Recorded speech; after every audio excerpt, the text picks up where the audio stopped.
Drop the beat. I'm a never Trump guy. I'm a never Trump guy. I'm a never Trump guy. I never liked him.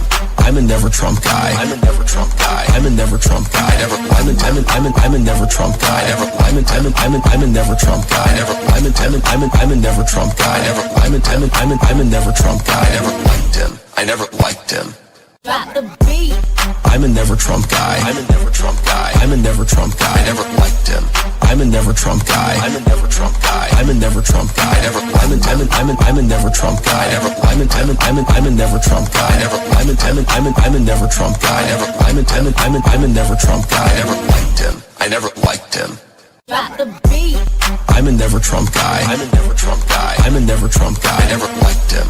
I'm a never Trump guy. I'm a never Trump guy. I'm a never Trump guy. I never. I'm a never Trump guy. I never. I'm a never Trump guy. I never. I'm a never Trump guy. I never. I'm a never Trump guy. I never liked him. I never liked him.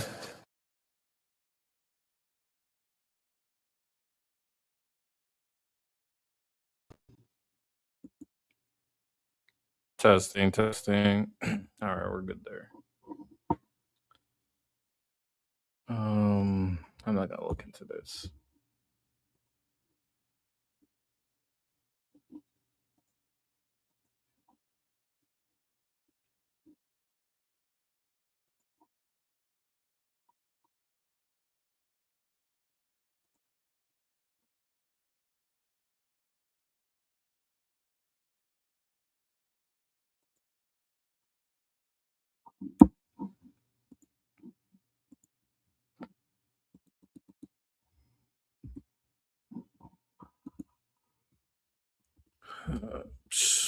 Part 2.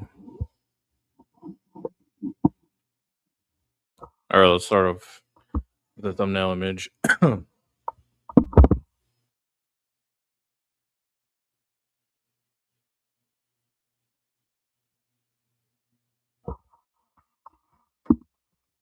right, let's get to start.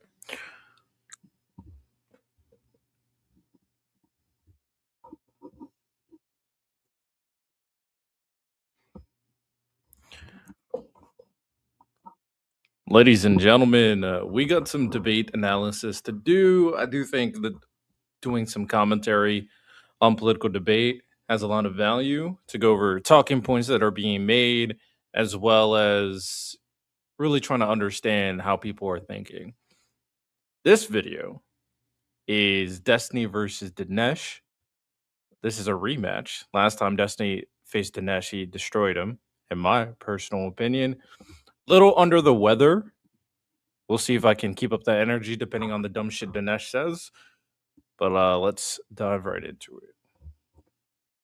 You guys can't point to any court documents, any filings, anything that demonstrates the truthfulness. Is a pioneering political live streamer renowned for his rapid-fire debate style and extensive experience debating across the political spectrum. Please join me in welcoming Destiny.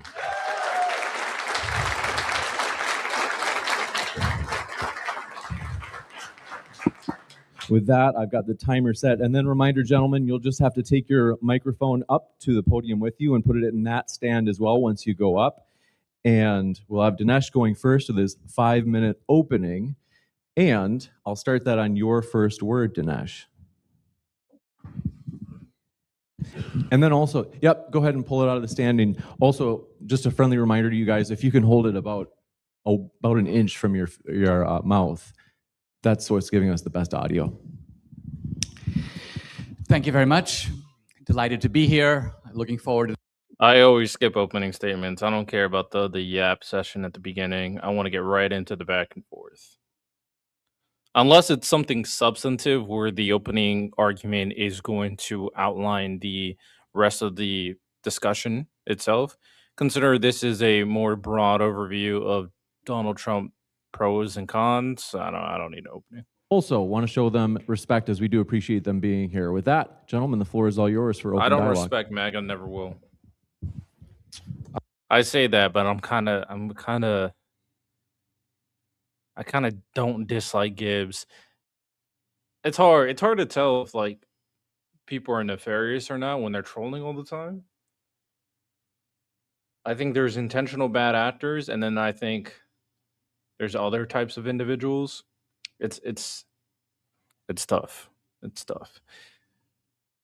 I think I have a better sense of intentional bad actors, depending on if they're lying. I think Gibbs bites the bullet sometimes, which is why I'm like, I don't think he's as bad. Not necessarily. I guess we could start with the Iran thing. Man, what a disaster. By what measure? Well, we started a war of annihilation that we weren't ready or able to follow through on. And Iran is poised to have more control over the Strait of Hormuz and more, I guess, like foreign money flowing into that country than they had at any point in the last 50 years. Didn't Iran have control over the Strait of Hormuz before?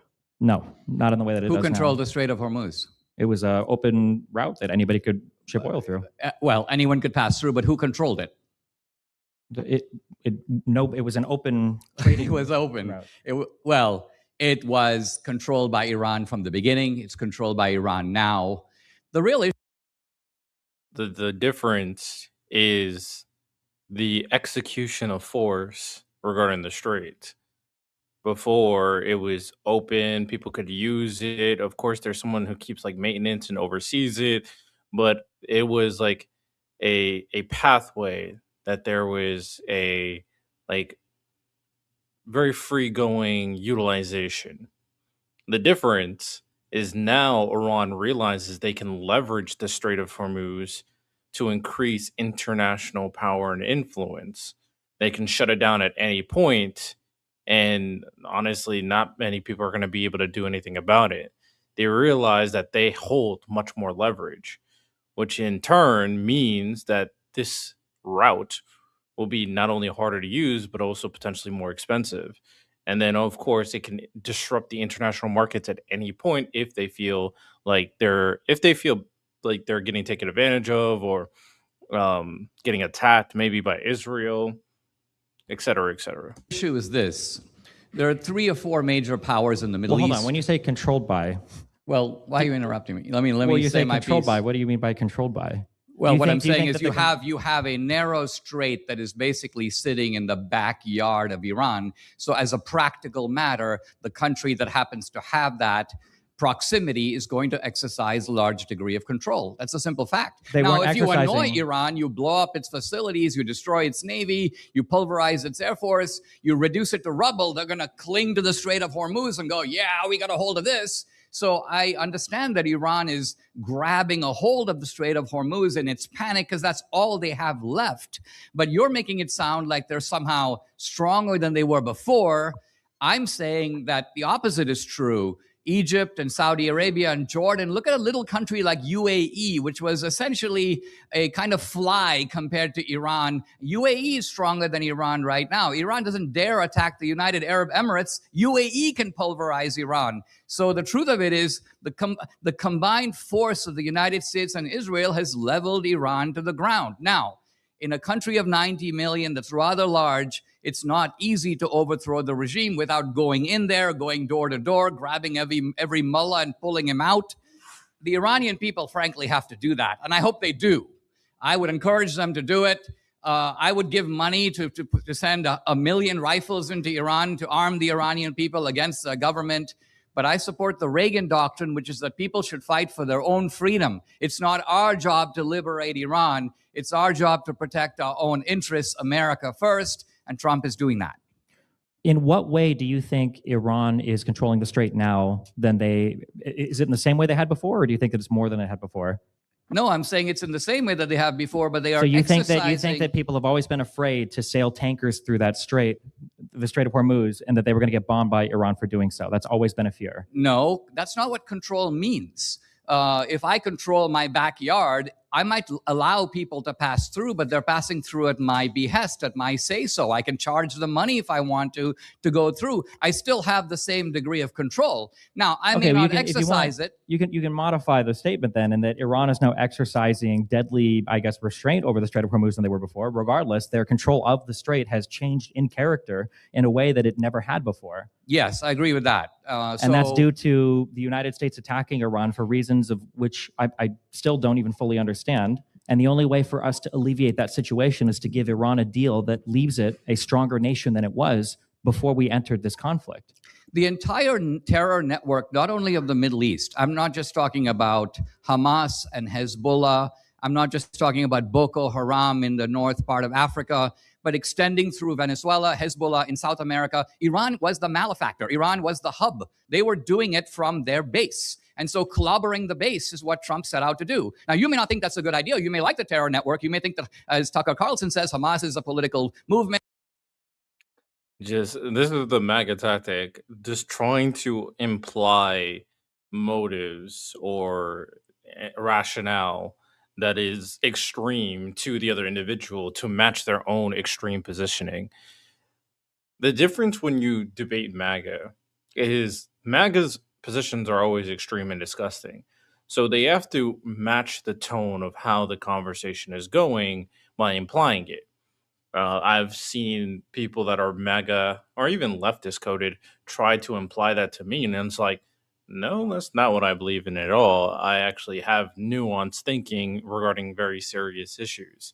So in this situation, Dinesh is trying to imply that the far leftist thinking of like Hamas being justified in what they're doing, apparently. And honestly, it doesn't make sense as an argumentation in regards to the actions of the Trump administration, because ultimately they have done nothing to curb the issues taking place in the Middle East, especially since the ceasefire has already happened, and then there's still issues regarding places like Hezbollah, and then in terms of terrorist threats, it's only increased. And there's a recent situation regarding potential Iran-backed hackers affecting U.S. Water facilities of at least 12 states. So nothing in terms of terrorism has gone down. And if anything, in terms of the transition of leadership from Iran, it has become more extreme. We've all seen the videos where they're saying death to America. They haven't pacified. They've radicalized. And it's like the Labour Party, it's a force for good. The Muslims are up to doing great stuff in America and Australia and Canada. We need more of them. We need more mosques in Dallas. If you take that view, then you're going to think that Trump's bad. But if you agree that there is an Islamic project that began in the 7th century, long before Israel, the Muslims conquered the Holy Land, they're the original colonizers. They have just realized that there are dupes like you who will buy into the rhetoric of anti-colonialism, and so they mouth that rhetoric, the Ilhan Omars of the world, but they are the original colonialists. The Muslim view is colonialism is great when we do it, and it's not good if anybody else does it. And the reason they don't like Israel is really simple, because Israel is a force that is stopping them from colonizing the entire Middle East. That's why Israel is the little Satan. And yet Israel is the country that is the most opposed to the deals that Trump is trying to cut now with Iran. Why? The reason why is because Israel is opposed to those very same terror networks that you claim that we've somehow magically defunded by attacking Iran. But we haven't. Israel understands that Hezbollah is poised to become more funded and more powerful and more capable than ever, because Iran is now going to be taxing the Strait of Hormuz. Iran has shown the entire world that it can withstand attacks from the United States and Israel combined, something that used to be done only in theory or in rumor before, and now has been demonstrated in actuality. And Iran is going to have relationships with the rest of the world, and sanctions relief that Donald Trump was floating the idea. I don't know where we're at in any terms of deal with them. Donald Trump famously can never seem to finalize any deal. But now Iran is actually poised to be free of sanctions for the first time in my lifetime. And to try to sell this as some massive win, when conservatives have been changing the definition of what a win would be. Initially, we were going to be there for 2 weeks. Then it was just going to be a month. Then it was going to be before Congress could do a declaration of war. Then it was going to be, I guess, shortly after that, we were going to have like some ceasefire. We've had like 30 ceasefires with Iran and with Hamas and everybody else. And I'm just so curious, if Iran is set up to be such a failed state after our attacks on them, why is Israel so opposed to the types of deals that Trump is trying to cut with Iran? Because Israel's interests in America sometimes diverge. Israel feels existentially threatened in the region, as we are not. Israel has the goal of, and I think they set in their minds after October 7th, we are going to completely remake the map of the Middle East, and this requires the Iranian regime to fall. So Israel is committed to the decimation of the regime or regime change. Trump, I think, is wisely chastened by the fact that in Venezuela, as in Iran, there are some risks of quagmire, getting stuck over there, of risking a large number of American lives. So I think Trump is recovered the wisdom of the Reagan doctrine, which is the people need to fight for their own freedom. They fight, we help. What was the goal of us attacking Iran then? The goal of us attacking Iran is the goal of taking the #1 global menace. And let's remember that the menace of Iran is not the same as, say, the menace of Russia. Russia is basically a Machiavellian great power. They want to increase their scope of influence. Everybody does. China does, Russia does, India does, Brazil does. But Iran has this added factor. And it is a certain ideological messianism, a fanaticism. They say things like, we love death more than we love life. They couldn't be more clear about the fact that we are their main opponent. That's why in the Iranian parliament, they burned the American flag. I mean, how... Oh my God, the filibuster is insane here. The yap is insane right now. The dude is yapping, aggressively yapping. We heard what the rationale behind the Trump administration going after Iran. We've heard that it's because of Israel. We've heard that is to get rid of nukes. We've heard that it is to ensure that this evil government that's in charge gets overthrown, i.e., regime change. These are like their primary reasons on taking over or going into the war in the first place. So Dinesh realized that everything he's argued are antagonistic to these three notions. So he's just making up a rationale on the fly because we've done nothing about the nukes. The ceasefire proposal has nothing about nukes. The regime change, he just said out of his mouth that, oh, we're not doing that. You know, Israel may want to do that, but we want to get out of the war. And then Israel coercing us to get into the war itself, he's trying to make it seem like Israel is on our side regarding this situation. You know, we just help them. Why? What do we help them with? He can't answer. He can't explain. So he's going over this superficial nonsense that is not a strong enough justification to bring the United States into a war that nobody wants, that's fucking the domestic economy with things like gas prices and energy costs, and then the international economy with oil prices per barrel going up because of what's going on regarding the Strait of Hormuz, in addition to different nations getting bombed by Iran as well. He can't justify it. So, yap. Sounds like a duck. Duck Dinesh. Stupid are we not to see that they have identified us as their main enemy? So you can't pretend like they're not an adversary. They are. And so in politics, it's a really good idea, if you can, to walk over to a place and clobber your adversary and put him on the ground where he can't get up. Now, true, you may decide, once I've done that, I'm going to sign a deal where we don't fight anymore, basically because you don't have your arms and you don't have your legs and you can't really hurt me anymore. Except they're still maximally exercising control over the Strait of Hormuz in a way that has left the entire world laughing at the United States for the inability to actually enforce maritime trade, which was one of the biggest benefits that we had of having the largest and strongest navy in the world, such that Trump was literally begging and crying and screaming for his NATO partners to show up, the people that he'd thrown under the bus for the past 10 years, wondering why they're not showing up at the Strait to help them. But the reality is, there is no help there. Donald Trump can tell us every single day, which they have for weeks, that we've blown up every boat in the Iranian Navy. I was unaware that the Iranian Navy was a huge threat to the United States. I haven't heard of any massive Iranian ships sailing around that was blowing up the United States at all in the past several years, but I do see all the drones flying through the Strait of Hormuz. I see tankers getting hit and struck. I see that the amount of oil that's going through there has basically collapsed, and nothing the United States has done has made that trade route any safer. It's been only bad for global trade, and it's been only bad for U.S. power over the past however many months we've been now stuck down in Iran in a war that I asked you, what was the point of going to war over there? It sounded like you were saying regime change, but then earlier you said the regime change has to come from the people, and I don't know what the United States has to do with regime change in Iran anyway. I'm old enough to remember that we tried regime change in the Middle East a few times, and generally it was considered an unpopular thing, but I guess in this case, it would be under a Democratic president. Of course, it would be unpopular, but for some reason, Donald Trump gets a free pass. If I were to try to find any reason for why we're attacking Iran now, maybe we could point to them going after nuclear weapons, but that's equally confusing to me because Trump promised me and the American people that their ability to acquire nuclear weapons was completely destroyed when we bombed them several months ago, but apparently that wasn't true, I guess, or maybe they were able to rebuild really quickly, or maybe they found the nuclear dust, or maybe Donald Trump was just lying like he always does, but we're not supposed to take him literally, or we're just supposed to take him seriously, whatever that means. Maybe we're still attacking him now because we feel like Iran can still pursue a nuclear weapon, in which case I wonder why we ever pulled out of that JCPOA in the first place. I don't remember there being a nuclear weapon on the table when Obama was... My computer is lagging. in office, despite the fact that seems like that threat didn't become real until Trump came in again.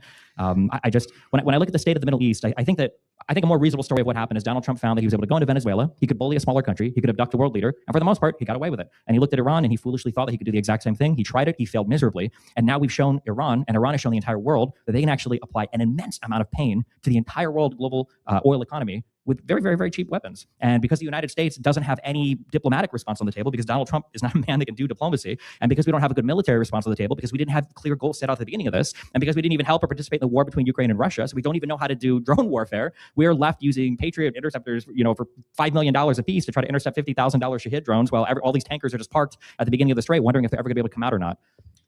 Number one, I'm a little older than you are, and if we put a little bit of perspective on all of this, we see that by and large, regime change in the world has a great and glorious history. Most of the time, it works out for the better. We've had, just to take the span of my own lifetime, we saw regime change in massively deadly adversaries like Germany and Japan, Italy. Regime change in Italy, by the way, was done by the Italians. They grabbed Mussolini, strung him up in the piazza in Milan, and the outcome was better.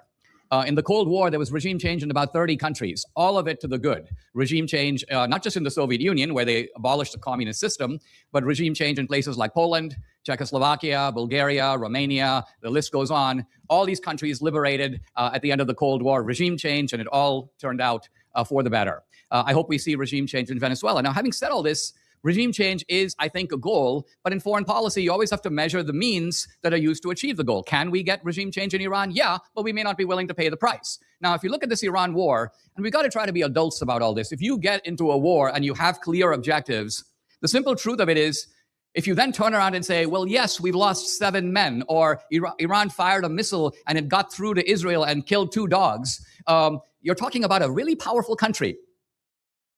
If you had to specify in advance, you would expect that there would be enormous casualties in Middle Eastern countries, in Israel.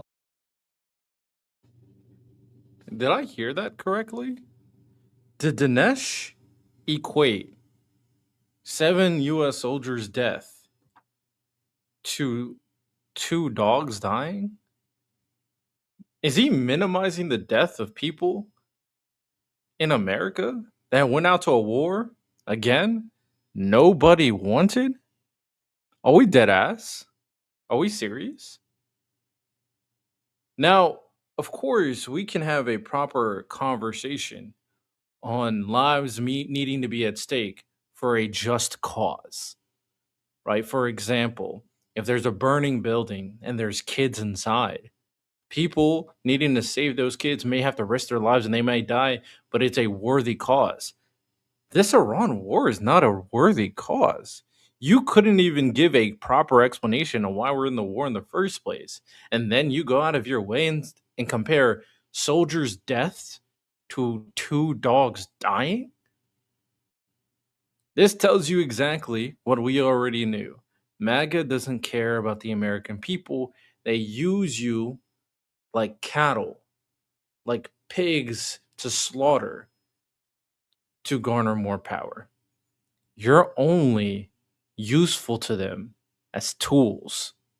Nothing more, nothing less. A war caused by Trump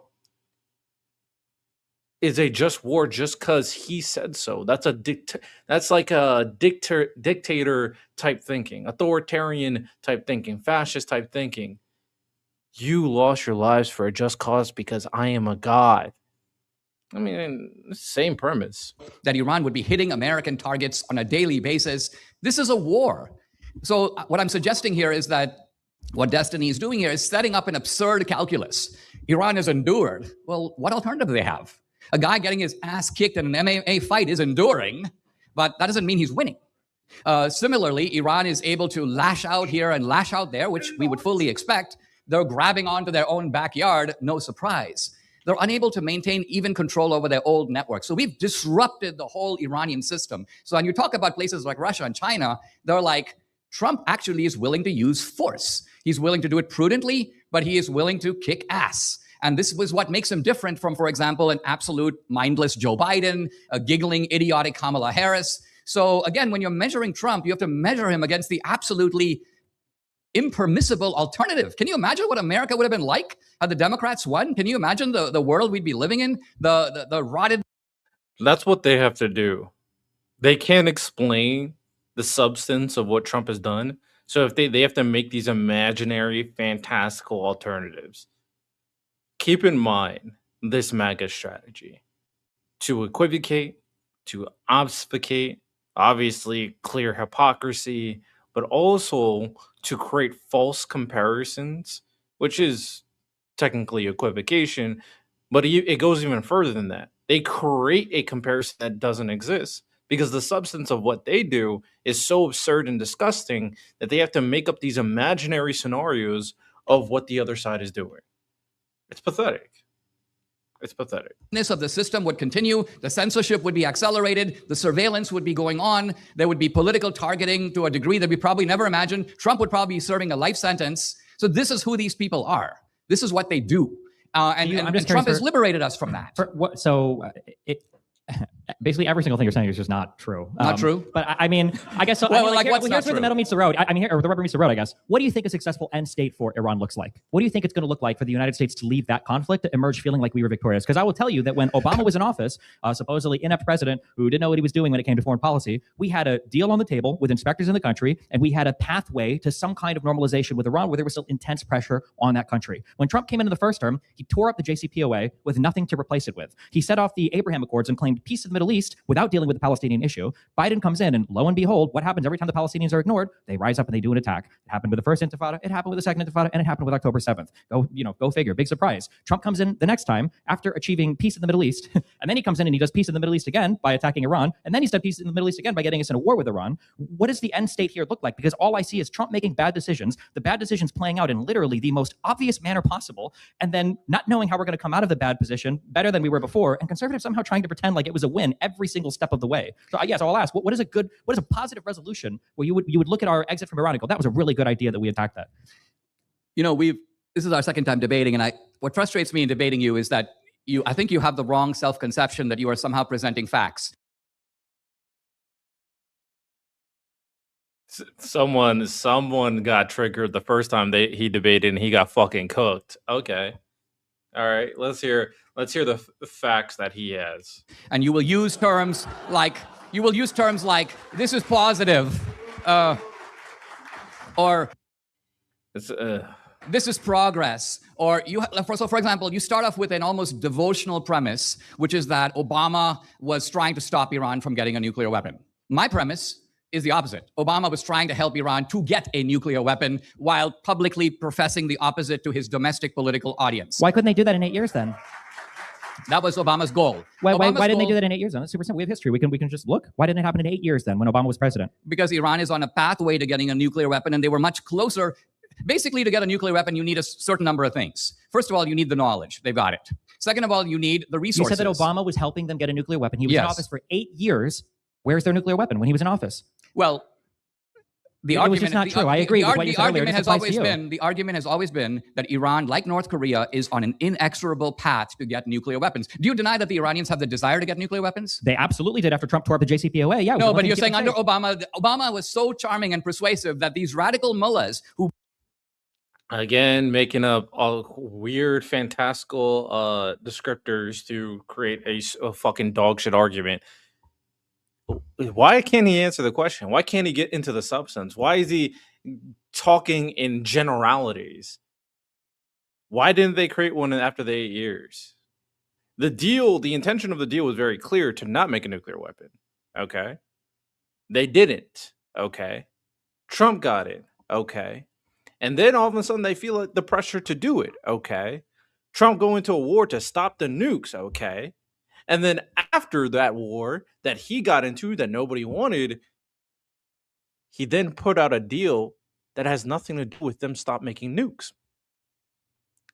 If we go through the logic chain of things that happened, things that were said, things that were written into law or a proposal, none of what Dinesh is saying is making sense, which is why he's stumbling. He's struggling. He's like, pathetic. Burn the American flag and say debt to America, have the option of getting a nuclear weapon. See? Generalities, propaganda terms, which, of course, there's a lot of people in Iran who hate America. But he's not debating those people. We're not having a conversation about those people. We're talking about the substance of the nuclear proposals or the intentionality of Iran gaining nukes based off the presidency and power, and you can't engage with the substance. But because Obama signed a document and gave them pallets of cash, the Iranians decided we will forego this ambition. We're not going to do it even if we can because we love Obama. Is that your position? My position is that you can do the goofy conservative, well, what would happen if a Democrat was in office? But the problem you have here is you have to actually contend with the history of what happened. And the history of what happened was Obama was in office for 8 years, and Iran did not have a nuclear weapon. And they were making no progress towards that nuclear weapon. The entire International Atomic Agency, everybody else agrees with that. It wasn't until Trump came into office the first time and then tore up the JCPOA, and then on his second time felt that it was so essential that we had to go and bomb Iran, and then we had to start an existential war against them. What happened? How is it that, I asked one more time, if you have no answer, that's fine. Obama was in office for 8 years. Why wasn't Iran able to get a nuclear weapon if Obama was so friendly and warm towards them acquiring a nuclear weapon in that time frame? Because they hadn't gotten there yet. They obviously were in pursuit. And a nuclear weapon is a huge escalation. And they saw the Syrian civil war that Obama supposedly had some hand in funding FSA fighters' weapons with, and they thought that was a signal from the Obama State Department that Hillary Clinton was going to be really friendly towards an Iranian nuclear regime. They saw the death of Gaddafi, the fall of Libya. They thought that was a warm signal from the Obama administration that they were friendly towards an Iranian regime. They saw a constant denial to Israel of their request to constantly go in and start wars with any of their surrounding neighbors that they felt like were giving them problems. This was a positive signal to the Iranian regime. There has been one president that came in and with no mind or thought for what's going on in the Middle East decided to believe Netanyahu when he showed up at DC and said, you really got to go after Iran. They're a big problem now. I don't understand how you can look at the historical facts. If this was 2010, maybe we could have this discussion, but history has already played out and it didn't happen. What you're claiming would happen didn't happen. You're offering the Neville Chamberlain view of foreign policy, which is that Hitler's... Oh my God, the filibuster. Talking now, he's about to go in broad generalities without addressing any of the factual claims based off of a historical record of actions made by the countries we're talking about. Instead of addressing that, you're going on this blah, blah, blah, blah, blah, blah. If you think about it, blah, blah, blah, blah, blah, blah. All right, let me hear this blah, blah, blah, but in an Indian accent. Not a threat because he hasn't yet invaded Poland. Hitler's obviously planning to invade Poland. He's militarizing Germany. He's increasing German strength. And Chamberlain is like, hey, Link, things must be going amazing because it hasn't happened yet until it happens. And then, of course, the whole calculus changes. Obama was... The calculus of them gaining strength and gaining leverage and gaining power is utilized by Destiny's argumentation of Obama being antagonistic to multiple Middle Eastern forces while also making appropriate deals to ensure that rise of power of aggression doesn't happen. Trump actively becomes antagonistic to these forces, engages in affairs to make them more aggressive, more powerful, and wanting more of a power of force. And then also, he's not helping other Middle Eastern affairs with his capitulation of Netanyahu, with his bullshit regarding Afghanistan. So what are we talking about? Making the argument that, oh yeah, how dare you make these deals that help these Middle Eastern countries? Weren't you guys the same ones trying to suck off Trump's dick, being this, peace president, making all these deals, even though he didn't do any of the deals, to be honest? All of it was either over-exaggeration or superficial or not confirmed. It's crazy how things turn, man. Promoting as best as he could radical Islam in the Middle East. The best case in point has to do with Egypt. Obama put pressure on America's own ally, Mubarak, got him out of power. This was all under the great guise of the Arab Spring. And then internally, Obama pushed for the Muslim Brotherhood. Think of it, Mohammed Morsi, a member of the Muslim Brotherhood, takes over Egypt. So an American ally is now turned into an American adversary with Obama's deliberate conniving and participation. So this was an utterly bad guy trying to take America down a notch and trying to help Iran and other American adversaries. By the way, not Egypt because I'm saying... When he came into power, the first thing he did was he sent a letter to the Israeli prime minister telling him that he was going to respect... Wow. Again, you can laugh, but history has demonstrated that your position is wrong. Egypt is still and remained a strong ally. History doesn't speak. Egypt was a strong history. ally to the. Oh, I'm sorry. What were the Egyptian attacks on Israel or the United States since 2011? Exactly. Well, no, history has demonstrated you're incorrect. We've continued to remain strong partners with Egypt. Israel is still a partner with Egypt. The idea that the Muslim Brotherhood came in and started some huge uprising to destroy U.S. interests and things, we still have control of the Suez Canal. You know how earlier you said, well, Iran's always controlled the Strait of Hormuz, even though you knew you were being disingenuous. Notice how Egypt didn't shut down the Suez and we could still do open trade and everything through there. So you're trying to do like a counterfactual war, but the history is already there. Yeah, the history is already there. History has proven you incorrect. History has not proven me incorrect. Mohammed Morsi was deposed by the Egyptian military, which took over the country and has ruled it ever since and restored the American alliance. alliance. So that's the fact. What Obama tried to do was undone, but not by us. It was undone by the Egyptians themselves. They realized that Obama was taking them down the Muslim Brotherhood path. They got rid of Morsi, and the situation was reversed. You obviously don't know that. It So sounds why to isn't the me Muslim like a Brotherhood government blowing us that up was now? sounds like a government was just functioning as a government does. Sometimes leaders come in that we don't like, and then other times leaders come in we do like. But regardless of anything that you're fantasizing Obama did, the Egyptian alliance, or the Egyptian partnership with the United States and with Israel, remained as it was. Nothing bad happened. Iran didn't get any crazy nuclear weapons under Obama, despite everybody saying it would happen. Nothing bad happened. Egypt didn't stop working with the United States or with Israel. Nothing bad happened. Yet Donald Trump comes in, and now I'm to be told, after we've lost more soldiers now in this whatever war we're in with Iran than we ever did in the Biden-Afghanistan pullout, another horrible deal that was negotiated by Donald Trump, by the way. For some reason, I'm being told that this is a good war because they were going to get nuclear weapons under a Democrat, even though it wasn't happening under the Democrats ever. Like, history just does not support your set of facts here. Which is why I will ask a final time, what is a good solution at the end of the Iranian conflict, whatever you want to call this? What is a win to you? Because right now I see it to where Iran is going to emerge from this conflict more powerful than they ever were, because they're going to have more sanctions relief than they could have ever gotten in the past, and because they might even have some amount of like toll control over the oil that goes through the Strait of Hormuz. These are things that Iran would have fantasized about prior to Trump coming into office a second time. But so I'm curious, what do you think is a successful emergence of that conflict where we feel like we've won? Well, I think the success is already here now, and that is a massive redistribution of power. You remind me of the scene in The Republic where Socrates is making arguments and Thrasymachus starts laughing, and Socrates is like, laughing, Thrasymachus? Is this a new form of argumentation I'm not familiar with? Well, what's going on here? All his philosophical terms and references is so cringe. It is absolutely, and I love philosophy, let's be very clear, but the way he utilizes it is more of a narcissistic muddying of the conversation to make it seem like he's smarter than he actually is. There is that, by and large, Trump has the view, right or wrong, that there are sort of good Muslim regimes and bad ones. The good Muslim regimes, by and large, want to build up. They want to be on the frontier of technology. They want coffee shops. They maybe want a Trump hotel. They want commerce. They want AI. They want robotics. And this is Saudi Arabia. This is UAE. This is Jordan. And Trump's idea is, I'm going to mobilize the good Muslims against the bad ones. Who are the bad ones? Iran, Al-Qaeda. Mobilized. So hold on. The U.S. is fighting this alone. You think Saudi Arabian fighter planes are helping us control the Strait of Hormuz? You think we're getting out of Dubai? We're getting ships and drone defense systems? Why? Maybe we should have worked with Ukraine. I don't know. Maybe they could have actually helped us. Well, here, but first of all, we did mobilize. Trump did help mobilize Saudi Arabia against Yemen, but how did that go for 3 or 4 years? Nothing came positively from that. Give Dinesh a chance to finish. In politics, and by and large, this is the difference between someone who's just talking about it and somebody who's doing it. In politics, you got to ask, what do I want out of Saudi Arabia? Saudi Arabia is sitting on almost infinite oil reserves. Do we really need Bedouins from the desert in white robes to go attack Iran? No. We actually want a Saudi commitment to go into the frontier of technology, to invest giant amounts of money in the United States. If Trump gets that out of Saudi Arabia, he's gotten what he could get out of Saudi Arabia. Now, Egypt doesn't have a bunch of oil. But what Trump wants to do is basically create a pro-American, pro-Western regime or system in the Middle East. That's what he's doing. And the way you do it, again, coming back to the Western film, is you go into the bar. There are a lot of good guys in the bar who just want to drink. And there are a lot of bad guys in the bar who are part of this, gang. You want to pistol whip the bad guys. And then someone goes, well, how's the bar any better off?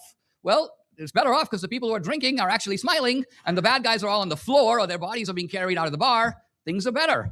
So to then say, well, they're still alive. Well, you didn't set out to kill them all. What you set out is to knock them on their back, and that's been accomplished. So yes, is there a need to get out? Is there a need for Trump to focus on the midterm? I agree completely. I said in my podcast 6 weeks ago, I do think it's time to start packing it up, declare victory, get out. So the reason why there's no specific answer there is because you I can just give gave no you a answer. specific answer. The bad guys at the bar is a aren't dead? redistribution of the fundamental architecture. Jamming 200 joules. What's up? What's up, Benny? Deflection, chug-a-lug. Interesting. Power yes, in because Saudi Arabia and the Gulf states famously and historically Who are these guys? Destiny and Dinesh. known for hating the United States. These are already our trading partners and our allies. If these people were so adversarial against us, what are we even talking about when Bush talks about the axis of evil of Syria, Iraq, and Iran? Like, do you think the whole Middle East is just poised against the United States, but somehow the petrodollar exists and we all trade with each other and we benefit from the oil markets and everything? Like nothing you're saying makes any sense. You're not listening. The reality is, I am listening, but I don't know what bar fights have to do with the fact that history has demonstrated that your position is incorrect over and over again, and the fact that Iran is poised to emerge a leader now in the Middle East in a way that they never were before, which is why Israel, the people who kind of goaded goaded Trump into attacking Iran in the first place are the ones that are most against any type of deal that we're trying to make with them. Because Israel recognizes that a stronger Iran means a stronger Hezbollah, it means a stronger Houthis, and it means a stronger Hamas. And that's what we're poised to see, because that's what Trump has given us, because he had no plan coming into this in the first place. Your favorite word is poised. And by poised, what you mean is something is about to happen that hasn't happened that you want to pretend is real. So Iran is poised to become stronger than it ever was. Ridiculous statement.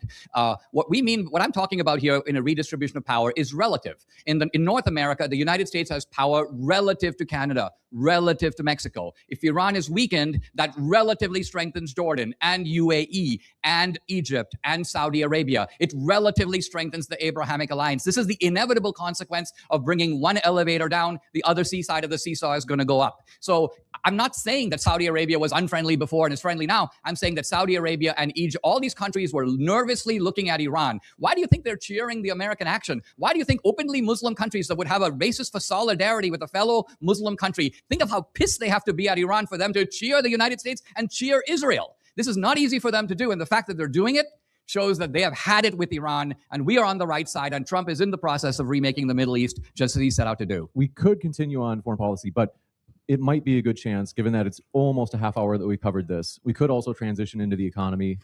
But I do want to give, if Stephen, if you feel like you have, yeah, I mean, my thoughts are clear. I think history has not favored whatever weird version of Iranian favoritism you believe the Democrats are showing, and I think that the future will show that Iran is going to emerge from this much stronger than they were before.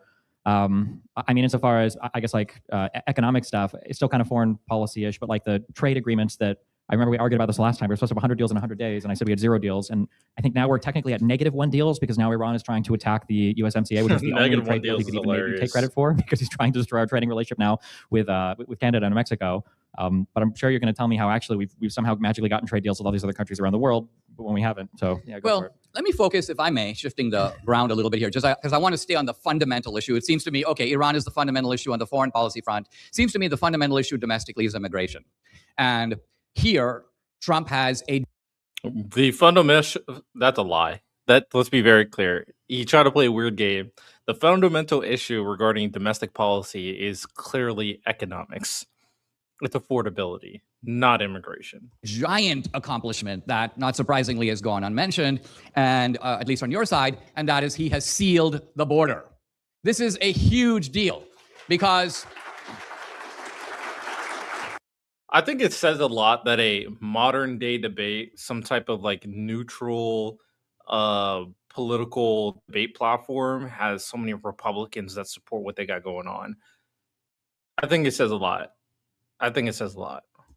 When you have millions, if not tens of millions of people pouring in, when you have Democrats with a straight face telling us nothing can be done, even though we have immigration laws, even though this is illegal, nothing can be done about this. Either you agree to comprehensive immigration reform, which is massive amnesty and legalization, otherwise nothing can be done. And Trump is like, watch me. And basically in 3 weeks, the border is secure. So that was done. And that remains an accomplishment because, again, what's the alternative? What would have been happening had Kamala Harris come in? You'd have the Biden policy continue. You'd have the same lies surrounding the whole thing. Now, how many illegal immigrants does Trump say came in under the Biden term? Well, the number is debated, but it's somewhere between 5 and 8 million. It could easily be higher. So is Trump lying every time he says 30 or 40 million? Well, Trump is, I think, talking about the overall number. In other words, there are probably 30 to 40 million illegal immigrants in the country. He says 40 million illegals came in under the Biden admin. So do you agree that Trump is lying when he said 30 or 40 million came in? Well, I agree that Trump is a fabulist and says outrageous things and trolls people and we call those jokes. lies in the adult world. That's a lie. So he lied then about the 30 or 40 million, right? Yes, but he did lie, but he lied about it in an atmosphere where the media has been lying to our face. The New York Times has been lying to us. CNN has been lying to us. So we are. So it justifies Trump lying, even though he's supposed to drain the swamp. He just became the swamp. No, the thing about Trump is he's a manifest, over-the-top exaggerator. Even his own ego is so gargantuan. We're talking about the president, by the way. We're talking about the president of the United States, by the way. He's trying to justify lying, and in order to justify lying, he talks about how much of a piece of shit, ego, narcissist he is. Okay. Sounds about right. Gargantuan, so Brobdingnagian, so huge that there's an element of self-parody to it. Trump in person is not like that, by the way. Trump in person is actually a very sweet man. He's very curious about people. He's not a narcissist at all. He shows. I'm sure you're going to protect Trump, of course. It helps your career because you're a piece of garbage who has actual no morals. So I'm not surprised. Trump in person is such a nice guy, you know? Yeah, he did all these disgusting stuff, and yeah, he's ruining people's lives, and yeah, people are dying because of his policies, but he's such a nice guy in person. I'm sure they said the same thing about Hitler. I'm sure. An interest in you rather than himself. He met my daughter for the first time. My daughter was 21 years old. Don't give a fuck. I hate you. So I don't care about what you got going on. No shade to your kids. You know, kids don't take the sins of their parents, unfortunately. Fortunately. I almost said unfortunately. And he's basically asking her about Dartmouth and what it was like and what she majored in and what she But wants to do with her life. And cares. she was Nobody really quite stunned cares. because he was at the time Nobody the president of cares. the United States. So Trump is a little bit cares. like Muhammad Ali. I just saw an interview a few years ago. There's no fucking way his bitch ass compared Trump to Muhammad Ali. You know, the guy who didn't want to go to a war that nobody wanted, compared to the guy who went into a war that nobody wanted? There's no way he compared Trump to Muhammad Ali. Are we serious? Are we dead ass, ladies and gentlemen? This is pathetic. If Trump could, he would deport Muhammad Ali. He would 100% deport Muhammad Ali if he could. Honestly, MAGA, you would love it. Not only is he brown skinned, but a Muslim? Mohammed? Fuck no. No, they would pack his ass up. Let him try to be antagonistic to the Iran war.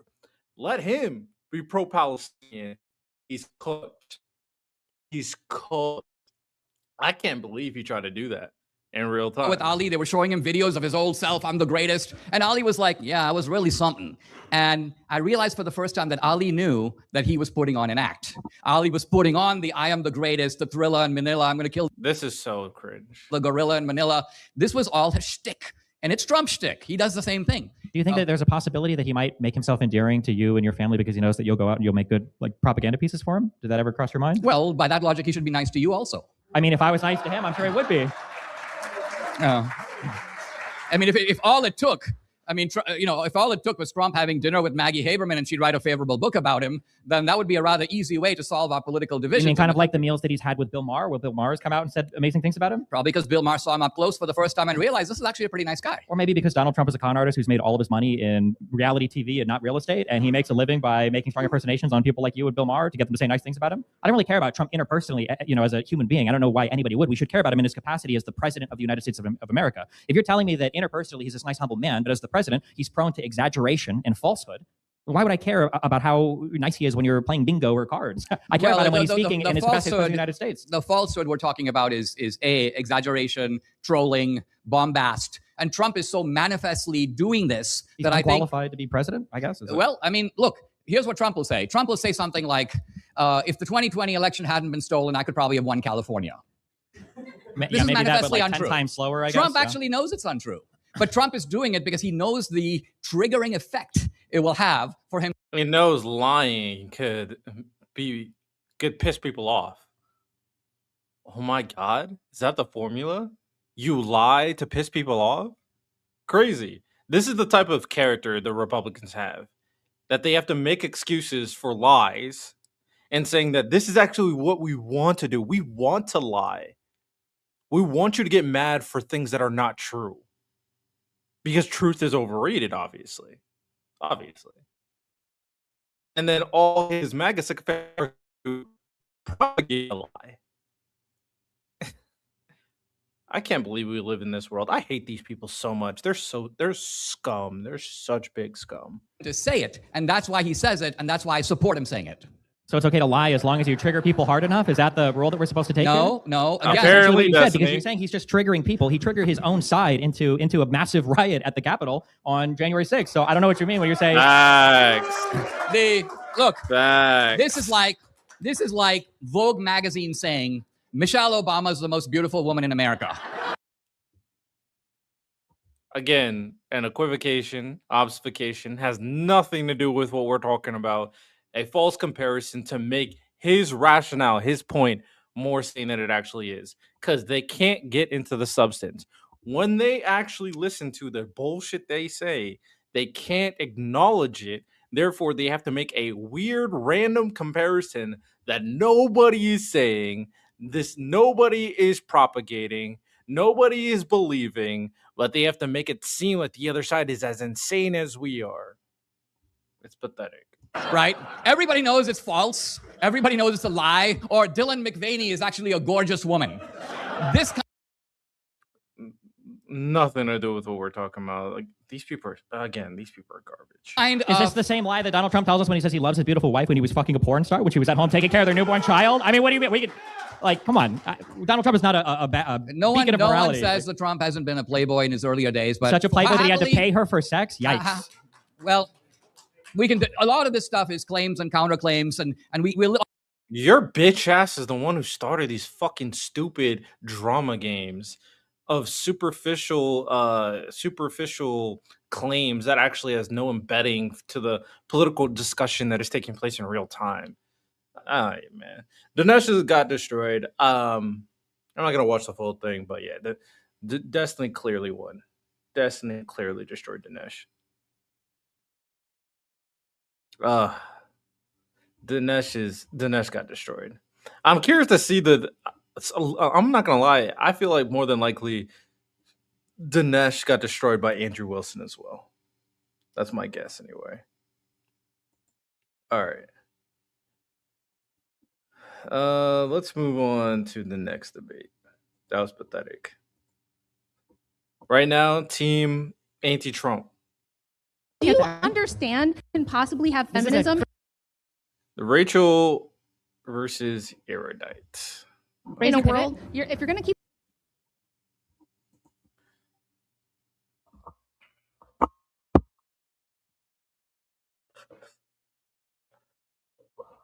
All right, thumbnail image.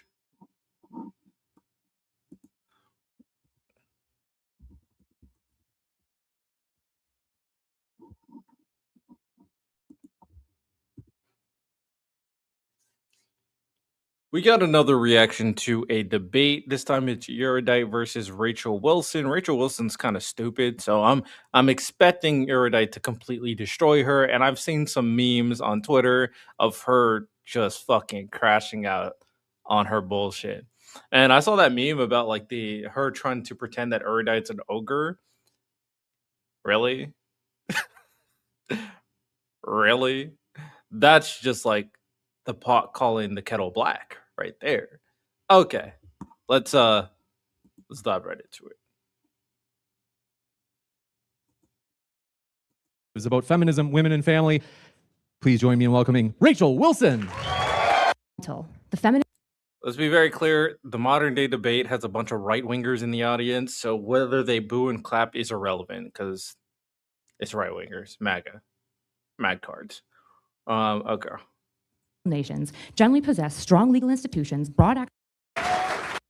I always skip openings because I really just like to get into the nitty gritty.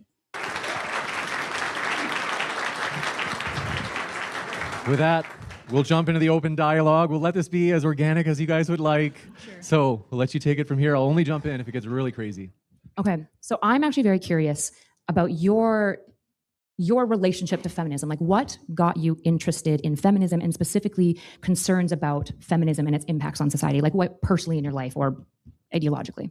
Well, that was a beautiful opening, and I appreciate all the sentiments therein, but none of this addresses the fact that we are about to fall off a demographic cliff that will make all of these beautiful, lofty sentiments mean absolutely nothing. Because as you addressed in your opening, it's not a coincidence that feminism did not exist until the industrial and technological revolutions. You need technology and first world living standards to have this idea that we can just push women into the workforce, everyone can follow their dreams and do what their heart tells them to do, and everybody should have choices and all that sort of thing.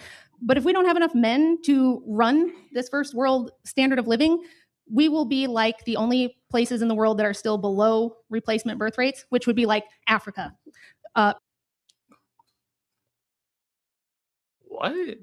What is this argument? Technology helped women get into the workplace. I think it was more so the changing of cultural norms, but I digress. I'm a let that simmer, I guess. And without men, we would be like Africa. What? What is this claim? This is just yap nonsense. What? Pakistan. That's where we're going to be if we don't solve the demographic problem. So as much as I would love to talk about how we So two countries where women are not in charge, we're gonna be that. What? We're gonna be like countries where women barely have that much influence. Men do. Huh? I think couldn't you just make the argument that countries that have liberalism, the onset of imploring women rights are countries that I don't know, do better economically versus countries that don't, that tend to be much more dominated by the male species. I don't know. I think the argument is stupid, but like if we're going down stupid rationale, I mean, my counter argument is much more convincing than yours. feel and what got us into this. I'm concerned by the fact that I like air conditioning. I live in Texas, okay? I like power, I like infrastructure, and we won't have that if women don't start producing the next generation of workers who can maintain the standard that allows women to even think about whether they want to have babies or become doctors. Okay, yeah, if you want to just do the boys' way, we can just do the boys' way. I don't think it's inherently male to have concerns about the rational real world implications of what's happening with feminism. It's a joke. Yeah, yeah, I don't. Okay, so let's maybe get into the starting point then for you. So at what point, what's the period you think is most prolific for feminism really changing the she economy that you described? Is there a window of time? Would be the 1970s. What happened in the 1970s? I'm glad you asked. You're so welcome. We're What tag teaming happened this in the really. 70s was we had just been through the Vietnam War, which was very unpopular and extremely expensive, and the U.S. Treasury needed more income tax coming in. And this was at the exact same time that the Rockefellers and the Fords created gender studies. They passed Title IX and started handing out college scholarships and funding for women to go to college like candy. And we saw over 20% increase in females in the workforce just in that decade alone. By the 90s, women were on par with men. And what happened at the same time as that is Roe v. Wade and the birth control pill. So women started And only the gold having- standard getting removed. That one's kind of important too. What's that? Well, the gold standard got removed as well. Sure. I don't Well, think that's economically super important, right? it's important, but What I do you don't mean think it's important? We fundamentally changed our But- relationship from the gold standard, the petrodollar under Nixon in but 1971. that's not why women joined the economy. That's But that not why might women explain economic started. changes, no? No, it doesn't. The gold standard. Because what you're not understanding is it's about the birth rate. It's not that women working is a problem if they were still having 2.2 or 2.5 babies per woman. But when you tell women, hey, spend all your fertile years going to college and starting a career and don't even think about settling down and having kids until you're 31, which is the average age. Nobody's saying that. Nobody's telling women not to have kids. I do think there can be a worthwhile conversation on like family dynamics currently, but this is kind of just a red pill talking point. That a woman is having her first child now, that's a serious problem. And we have historical And also, people are living longer. Why does it need to be the age of having kids being in their 20s? What is wrong with it being in the 30s? If people are living till their 80s to 90s, it's still a large period of time from when you were created to when you're about to die. I know we've been indoctrinated to say that you have to, sacrifice your 20s for raising kids, but I don't know why that is the case. What is the argument? If you can have a kid at 20 just like you can have a kid at 30, then the difference is what? You're more mature at 30. You have a better you're have it more settled in. Your life is more settled in, your job, your career, your education, your life experience. It's just a red pill talking point. examples of countries who've gone through this. Russia is a great one. They made abortion legal and paid for in state hospitals under Lenin. And it was so bad, like the demographic cliff was so bad for Russia that by the time Stalin came to power, he had to roll all of that back. But because they were communists, they wanted to push women into the workforce. You need workers to have communism. Women needed to be working. And they tried to do women workers and pronatalism at the same time, it did not work. They've Well, never all recovered their economies birth need rate. workers, right? The most important piece of basically capital investment Sure. is human, Which is human why capital. you could also look at South Korea, which is a very capitalist Western style economy, but has also been taken over by feminism. And they have 0.7 births per woman right now. There's So- not going to be a South Korea in the Every single country in the world right now is declining birth rates. Every single one. To make this a feminism or like modern liberal capitalism type of argument based off like Western principles is not true.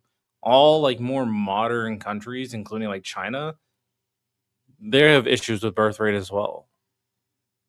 So again, it's just a red pill talking point that doesn't really mean anything.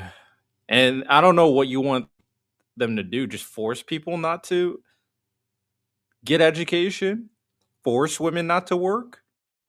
So you want the government to have more control over people's sovereignty? Like, what are we talking about?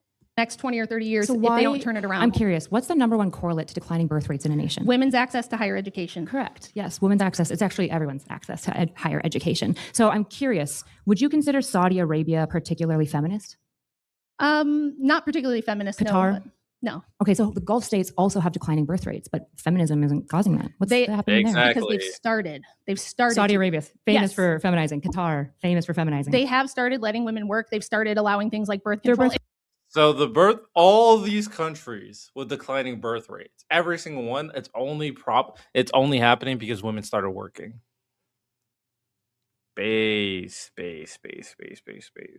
Base, very base. It's been more declining subtle. for a long time. Actually, it's below replacement now. Everybody in first world economies where there's urbanization, industrialization, as I explained, that's what enables feminism. So isn't it urbanization that we're blaming here? Because I feel like there's an not interesting until thing. you push women into the workforce and they stop having kids. Again, if women were working as nurses and still having 2.5 kids per woman, I would.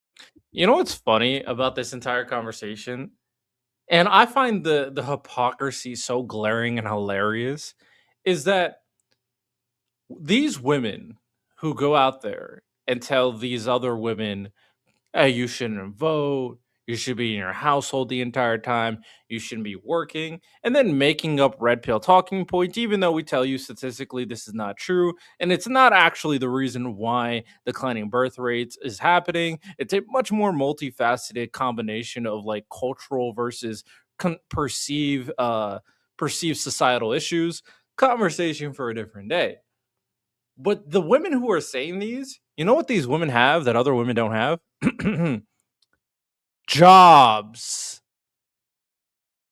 Pearl Davis, she's a full-time fucking content creator. Job, not married. This woman right here, yeah, she's with Andrew. She's also a content creator. What are you doing here debating and not taking care of your kids?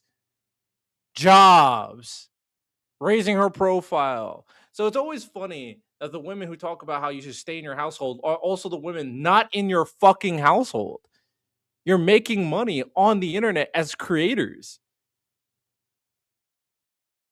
Don't you find the hypocrisy hilarious? I have no problem with it, but nothing you're addressing tells me what we're going to do about this. Well, nothing you're how pointing is to your- says it all falls at the feet of feminism, right? Like, what you're pointing Why to did right the women now stop having babies? because of modernization through increased education. Saudi Yeah, Arabia, because they're- I'm so sorry. As much as you might want to insist Saudi Arabia is feminist, it's certainly not. In fact, do you know why women in Saudi Arabia are pushed into education?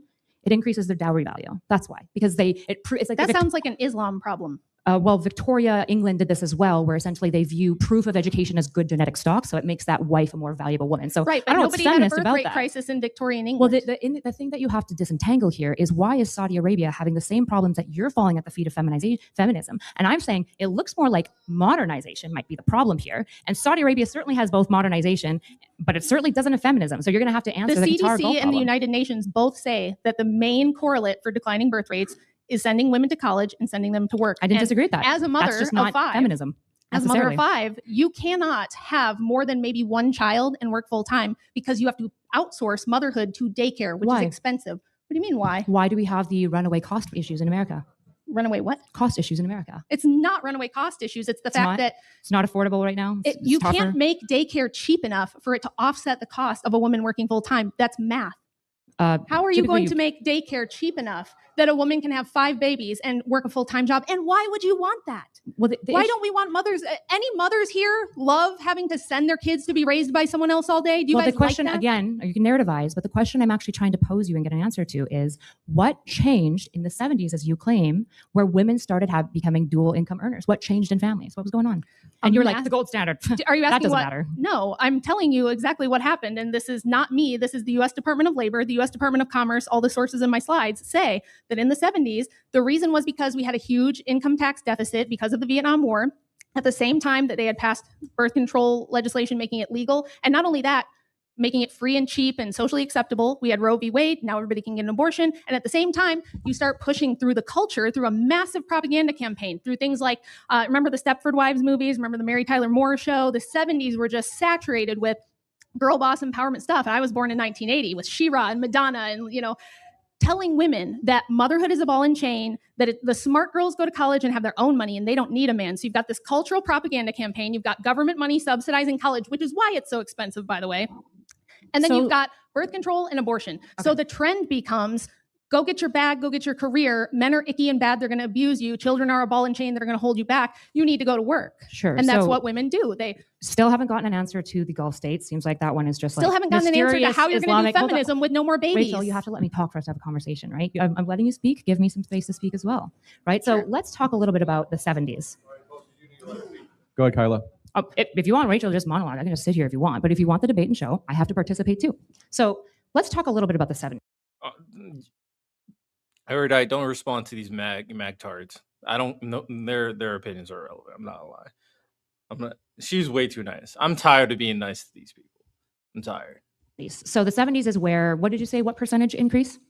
It was something over 20%. Until 20%. So 70s to what? What was the 20% point? Was it the 90s, 2000s? No, just in the 70s alone, I believe it went up. No. Female labor force participation went way up in the 70s. So the biggest jump, and then it continued in the 80s and 90s. Yes. And now we have about equal numbers. So I'm going to show you a beautiful thing that we can do in the world. Okay. This is a graph. This is a very, very wonderful graph that makes your point look true. This is your point, okay? So we've got 1975, we've got 39%. It's from the Bureau of Labor Statistics, okay? You're gonna love it. And by 1990s, we have that almost 20% jump to 58%. And look how steep that looks. Very spooky, spooky graph. The issue with cherry-picked data is that if you zoom out and include all data that's relevant, suddenly spooky lines don't look so spooky. In the 70s, nothing magically happened at all, actually. We had a consistent trend of women since the 1950s going into workplace, particularly married women, because unmarried women always participate in the workforce. Yes. If you actually want a spooky graph with a big jump, the major point when women entered the workforce at astronomical numbers, it was a 10% leap in like 4 years, is this graph. It was World War II. This is the only notable moment. If you'll very, very poignant point. And people undermine how the World War II era has drastically changed our economy. I think people undermine it. They try to make it all these like superficial social issues, but she's correct in regards to women needing to go in the workforce, old people needing to go to the workforce. This is also a period of time that explains the welfare boom that took place as well to help people in these struggle environments where all these men are at war. So this is a very poignant point because what Kyla did here is clearly articulate that there wasn't anything special about the 70s based off the propaganda notions that Rachel was putting out. She tried to make it seem like there's a cultural shift, but in reality, we're always moving in this direction. However, there is a period of time very specifically that forced women, let me listen to me, forced women into the workforce and into war because all the men were gone. Was a very good point here. Notice on this graph, it's all the same trend line. So if you're going to blame everything hold on, let me finish my thought, then you can attack it. If you're going to blame everything from 1970s forward, you're going to have a tough time because the data shows that it's the identical trend since the 1940s. And if you zoom out 200 years, you get this graph, which is a U. So once you actually look at the whole comprehensive.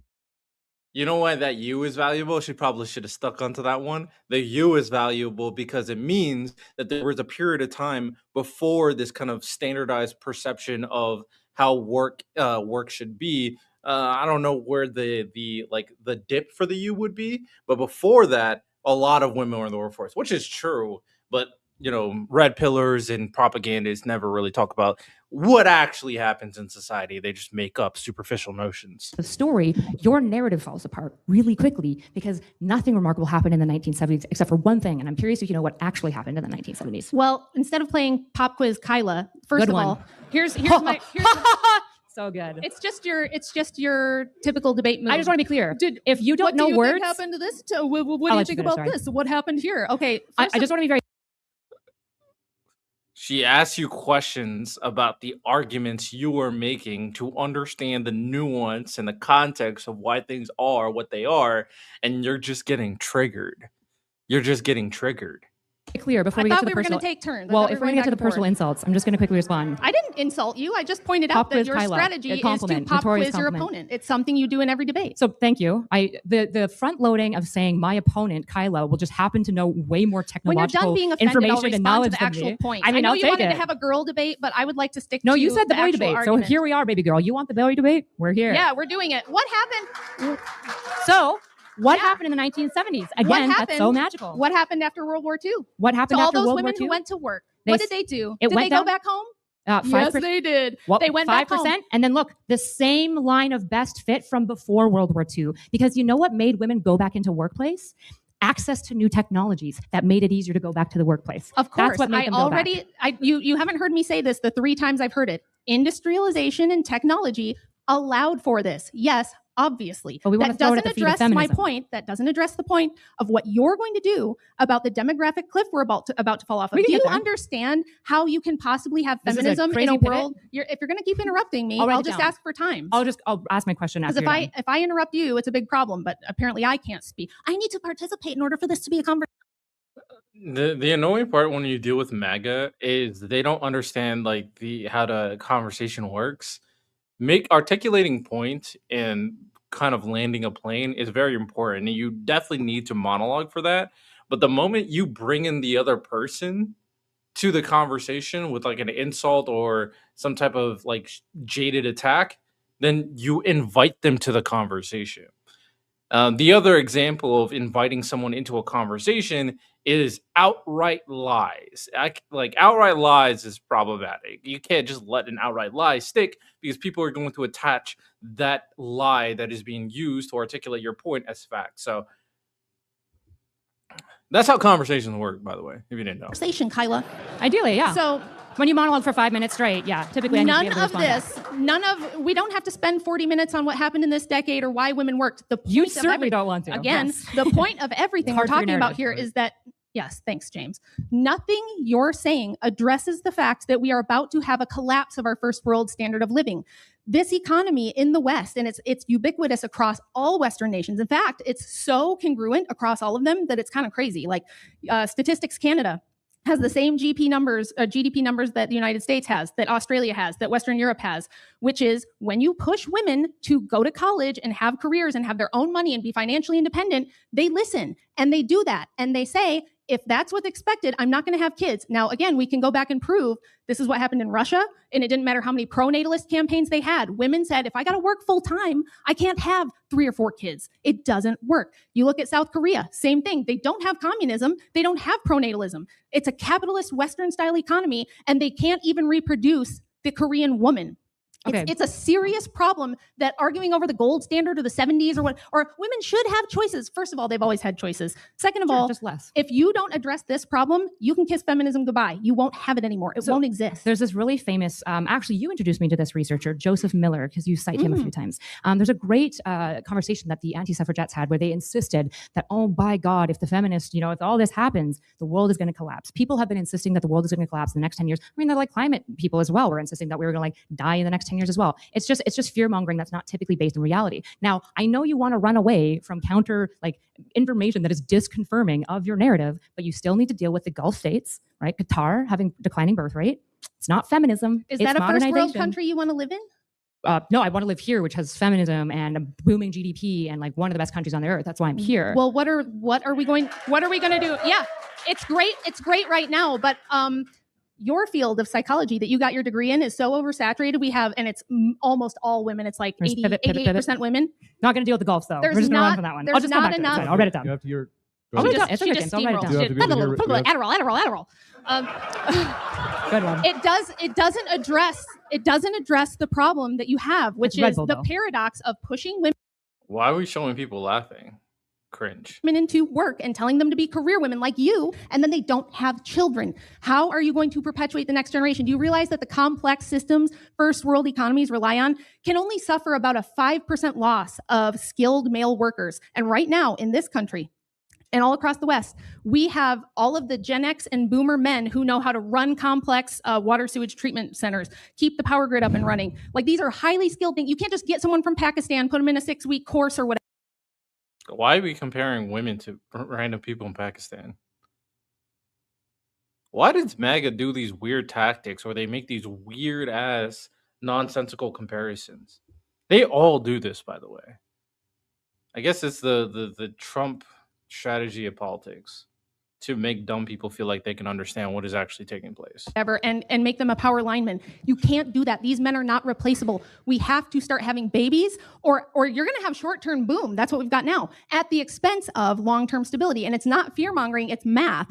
The World Health Organization, the UN, and Elon Musk talk about it all the time. Like, hey, we're already seeing supply chain shortages. We're already seeing problems in keeping up the infrastructure. Trump ran on the fact that most Western nations, like including the US, have shit infrastructure. We have water lines in LA that are 100 years old, blowing up all over the place. What, 6 or 7 of them in the last 2 weeks? Okay, we Because have to do we're like a not timer at this point. I don't even. So No. The reason why a lot of these things are having issues is because a lot of the agencies have alleged, I'm going to put allege in there, that Iran is hacking these facilities. But, Trump talking points, yada, yada. If you want to, I Address want to the talk to you. demographic And if we want to cliff or talk to each none of other, this we have to go matters. point by point. Like, if you We're able to monologue pick it at back. me for 5 minutes straight with multiple points, they're all valid points. And I want to talk to you I just about have all one of them. question. I- How I- are you going to solve the birth rate crisis? Answer mine first. How There's do we do no that? future without How more do you people. how do you reconcile the fact that you're claiming in the 1970s feminism infused a bunch of women to the workplace, but we actually see the largest Okay, I'll boom just of women? grant Hold it. on, I'm not done. I'll just I'm grant not it. done. It The doesn't even largest matter for my boom, argument. the largest boom of women entering the workplace is right before the golden age of capitalism in America. Right? That's what we see when the American currency becomes the gold world reserve currency. So if you want to blame it at the 1970s, my question to you again is, what actually magically happened? Because based on all of the actual data, nothing transformative happened. Manufacturing was starting to die by the 1950s, right? We have the Triffin dilemma, which is a much better understanding of, if you don't know the word, just ask, just saying, okay? The Triffin dilemma is a huge issue that causes massive trade deficits for America, and it causes an issue where people are always going to want to invest in America because, frankly, we're the best. We're the best at everything. So again, if you're going to say it's the 1970s, I didn't. That's a straw what- man. It's My not a straw man to say yes. that you said the 1970s is when this Finish, took off, the she economy and I'll happened. tell you, no, It's not a that straw was man. not in any way a pillar or linchpin of my argument. So it's the 1950s? No, birth rates have declined since industrialization. You're Since right, like the 18 It accelerated. Wait, It isn't that like the 1870s? I have already. Maybe you mean those 70s. Okay, when she's done, then I'll talk. All right. Do want to make sure there's not too much interruption. Bro, stop saving her. She's getting triggered. Hilarious. So, if you Let's want do a chance- game. We both talk for 2 minutes at a time. We'll have timers. How about that? So condescending. I appreciate that, but Keyboard I'm warriors. okay with keeping it organic as long as there's not too much interrupting. Mrs. Turner, is it my turn to Well, speak? Can I talk, teacher, please? it's because you're the only person actually being sane right now. If she talks for 7 minutes straight with multiple Let's points, do 2 minutes. It's fine. I have well, sure. one I just We'll want do to 2 let's go minutes. point by point. All right, you guys agree on that? That's progress. All right. You guys Also, are both you're okay welcome- with 2 you're minutes. welcome to interrupt I'm me, like, setting when the you need to. timer. Give me 1 second. And Yo, Rachel, you wanna go Kyla's first? cooking the shit out of Rachel right now. She is struggling. So like, yeah, I won't interrupt you. You can interrupt me. I'll destroy you. So be prepared if you interrupt me. I respect that. I respect the energy. I like the energy. Sure. Okay. So the whole you're totally fighting a straw man. You completely made up this idea Right that now, my it's whole Santa argument Claus. rests on something fundamental changing in the 70s. I'll just grant everything you said. Agrippa's trilemma, whatever you want.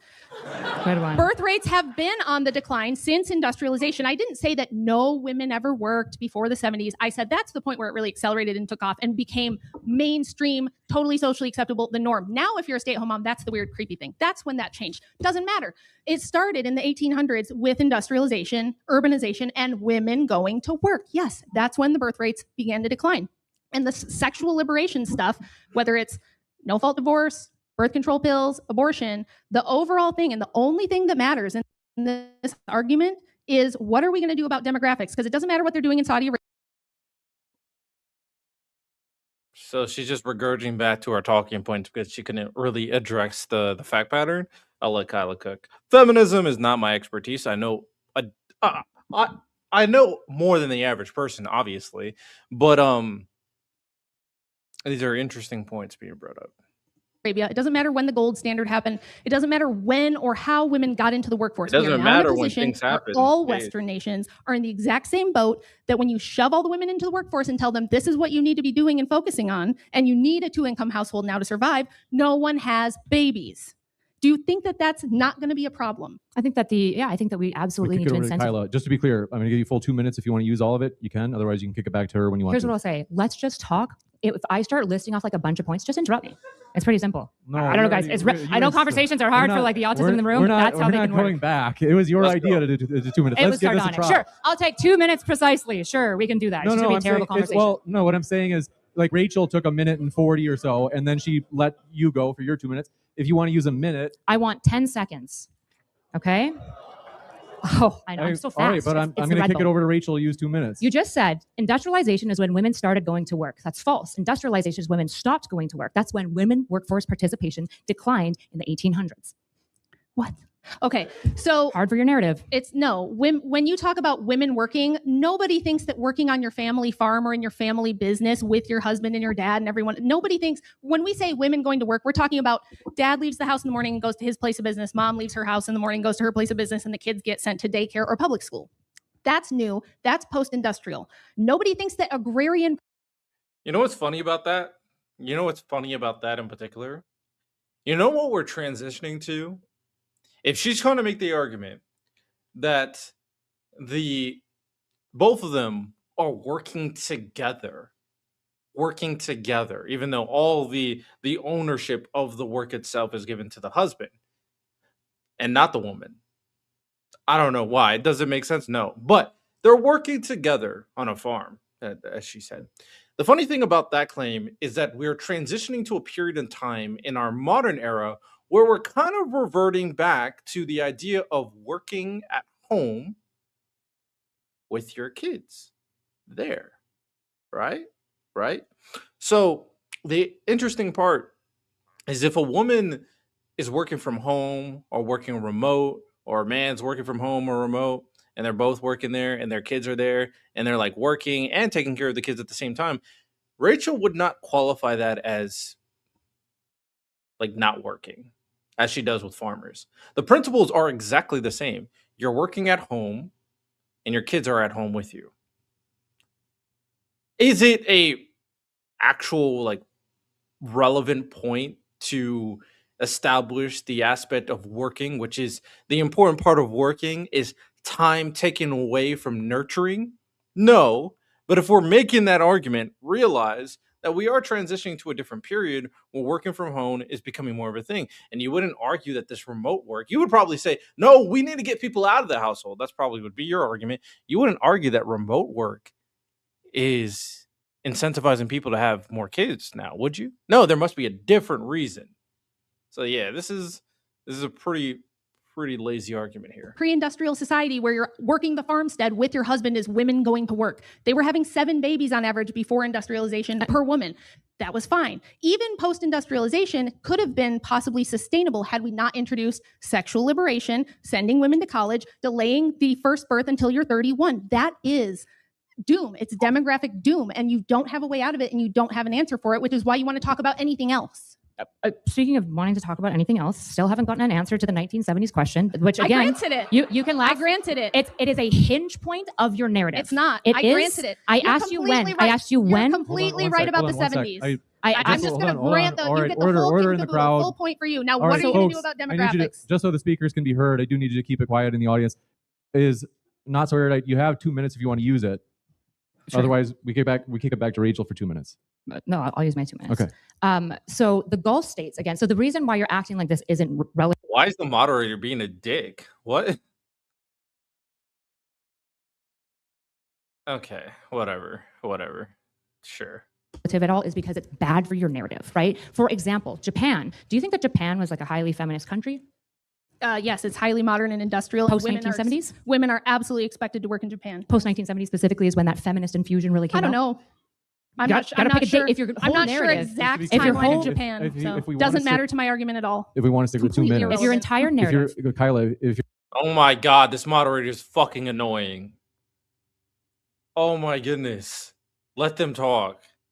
She proposed the 2-minute thing initially. I think it was in jest. Kyle, I mean, you know what? Maybe just let them talk. I don't know. I feel like we're just being annoying for no reason.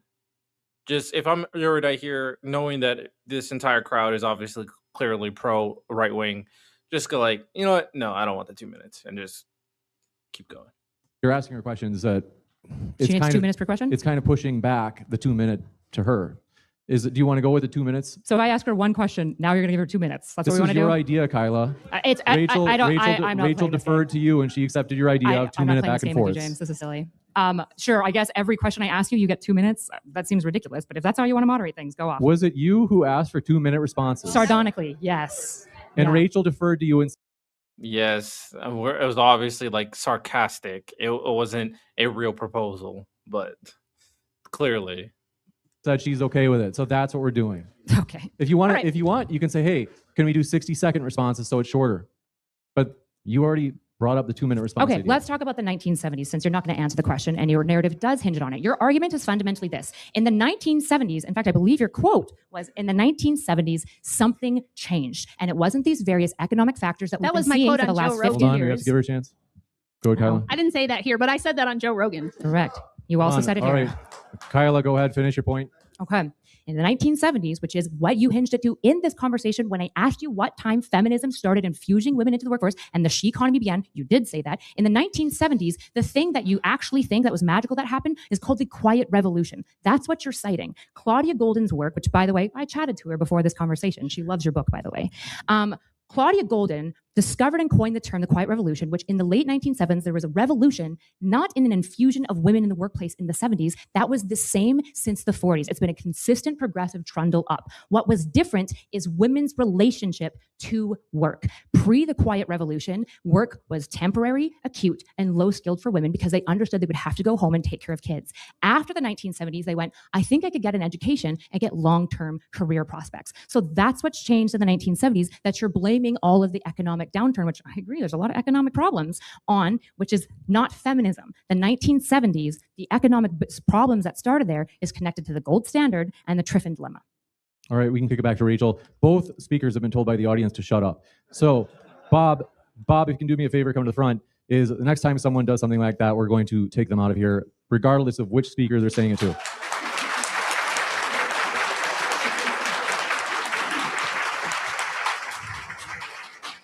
All right, Rachel, 2 minutes. So All right, moderator growing a pair. Respect. it wouldn't matter to me and to my argument whatsoever if Martians came down in 1910 and told the women to go join the workforce, and that's when it happened or how it happened or why. It doesn't matter to my argument one bit how, when, or why. It just matters that in every nation on planet Earth, when you send all the women into the workforce in huge numbers, they stop. It doesn't matter how my argument works. It doesn't matter why my argument works. It doesn't matter when it happened. Ain't no fucking way. She said, my argument doesn't need a how, what, when, and why. Then your argument has no backing. It has no validity. It has no truth. You basically said, my argument doesn't need to be true. I just need to be able to make this argument. That's what she just said in real time. Having kids. And what happens is I'm going to make up notions without backing any of my claims is what she just said. what happened to Russia, what happened to China, what happened to South Korea, which is you don't have a future anymore. there is no next generation to continue on. There is no future if you don't show up for it. So if you think you can continue this first world industrialized type of economy that you moved here for because you love the United States, you said we have problems, I agree. I'm not blaming like economic problems on women. I'm saying, well, it's extremely inefficient and it's basically all propped up by men's tax dollars, as I proved in my opening. But it wouldn't matter. Like I could just grant everything you're saying. It wouldn't affect my argument whatsoever because we still have this problem, which is, do you want a future with human beings in it, or do you want more crumble cookies and more psychologists and more interior designers at the cost of a future generation that can maintain first world infrastructure and complex systems that feminism relies on? Gotcha. I want you to answer that question. Only dumb people clap for that. There's no way you can actually clap for someone who says, I don't need any rationale to back my argument. And you thought that was a good like speech, I guess. There's no way. No way. So if your theory of everything, of all these problems that you've outlined, and I agree, a lot of these are legitimate problems. If your theory of everything is to put it at the feet of feminism, as you did in your intro statement, I'm going to say to you, I think things are probably a little more complex than you're giving it granted for. For example, as we've already agreed, although I think you forgot, it's not when you send women into the workforce that birth rates decline, it's education, as we've already talked about. But again, a really big kink in your armor for that narrative is that Gulf states don't have feminism, but they do have declining birth rates. And they don't typically let women broadly participate in the workforce. So what's going on in Gulf states? And the major difference is women getting education. Now, if you want to say that women getting education is feminism, I guess my question would be what your prescription is, that we just don't educate women at all. Because when you want to talk actually about economy, I would totally grant you that men are the power engines of an economy in every single country. And I think that that's awesome. And I think that it's sad that men, I think oftentimes don't get the credit that maybe we deserve for their ingenuity into the GDP engine. But the reality of economics is that what matters most for a country is that you are economically competitive against other global nations. Would you agree that the relative competitiveness is what matters when we're talking about GDP? Okay, so I'll just grant everything you said there. Simone de Beauvoir This is pathetic. Famously said in an interview with Betty Friedan that if we allow women the choice, most of them are going to want to stay home and have babies. I'm paraphrasing, which is why she said we can't allow that. We shouldn't allow that. We should tell them that they have to go to work, which is what the CCP did. That's what the Soviets did. That's what a lot of the Asian nations have done. They've said, like China had a one-child policy because they were like, you ladies need to be working, right? What we see every time is that birth rates crash and those governments have to correct course. All of them have had to try, and what happens is it doesn't work. You've created an economy that depends on two incomes, that depends on women working, like you said. If it's the most important thing to be competitive in the global market, and these countries are having all their females work, then we got to do that too. And what I said in my opening is we're trading long-term stability for short-term gains, and it's coming back right now to bite us in the ass. So yes, it's very complex. But how do we make babies? And what are we educating women for? Like when I say education, I have no college degree. I went to cosmetology school, yet here I am with a best-selling book, debating on a world stage, doing all kinds of things, but I did it after raising 5 human beings that are going to go off into the future and contribute.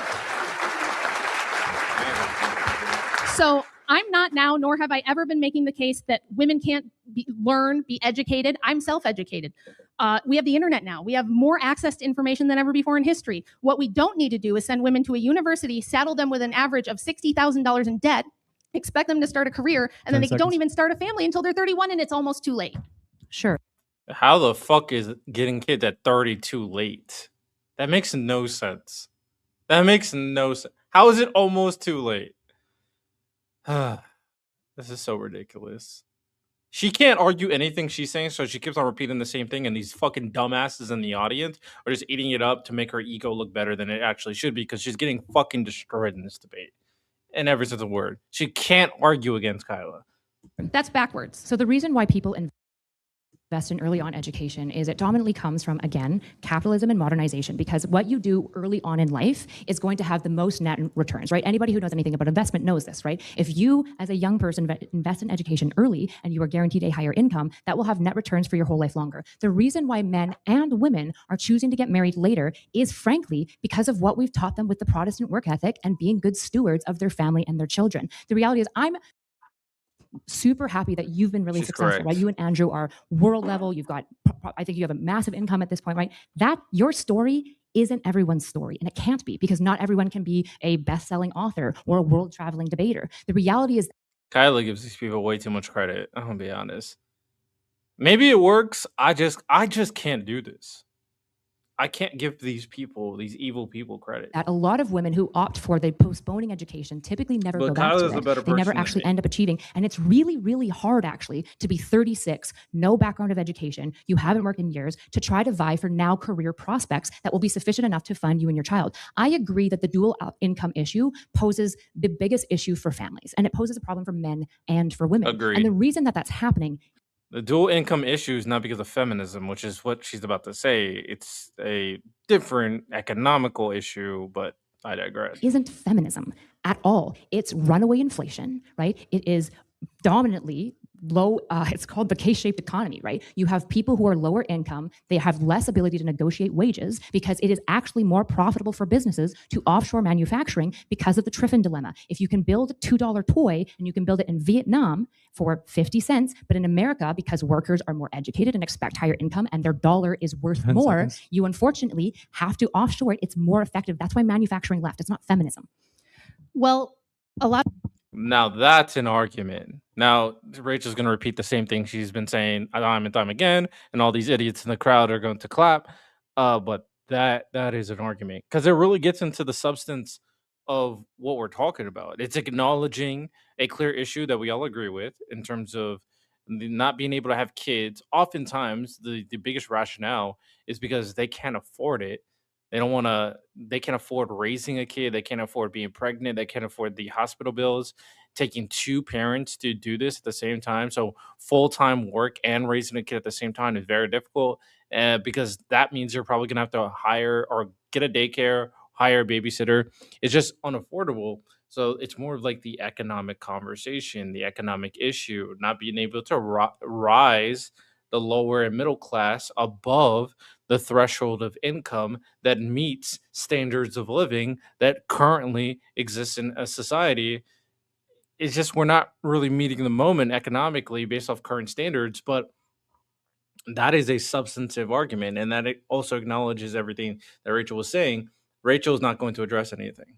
I guarantee you. of early feminists wrote a lot about how once we achieved full Marxism and communism, because feminism is, there's a capitalist side. That's what my first book was about. But the second one is about the Marxist communist side, which wanted to destroy the family so that we could have women workers and we could have communally raised children where everybody's loyalty is to the state, and nobody can pass down private property or anything like that. When you send all the women to work early and you tell them they have to go to college and they invest all of their fertile years, those feminists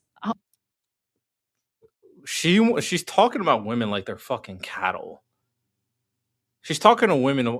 You don't get freedom. You're designed for a specific purpose. So we need to maximize your fertility. That's how she's talking about women. It's cringe. We need to reroute culture to incentivize making kids. But in order for that to happen, these women have to want to do it. And these men have to want to do it.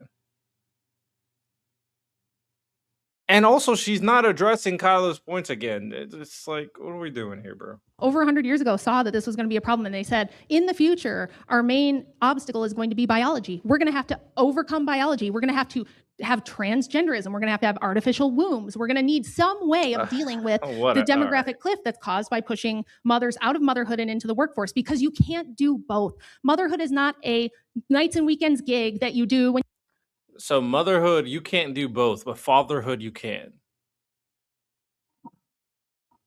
What?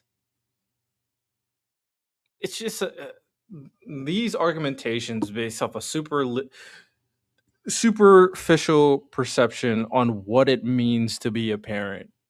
Women spend all their days taking care of the kids and cleaning the house, and father is gone working all day.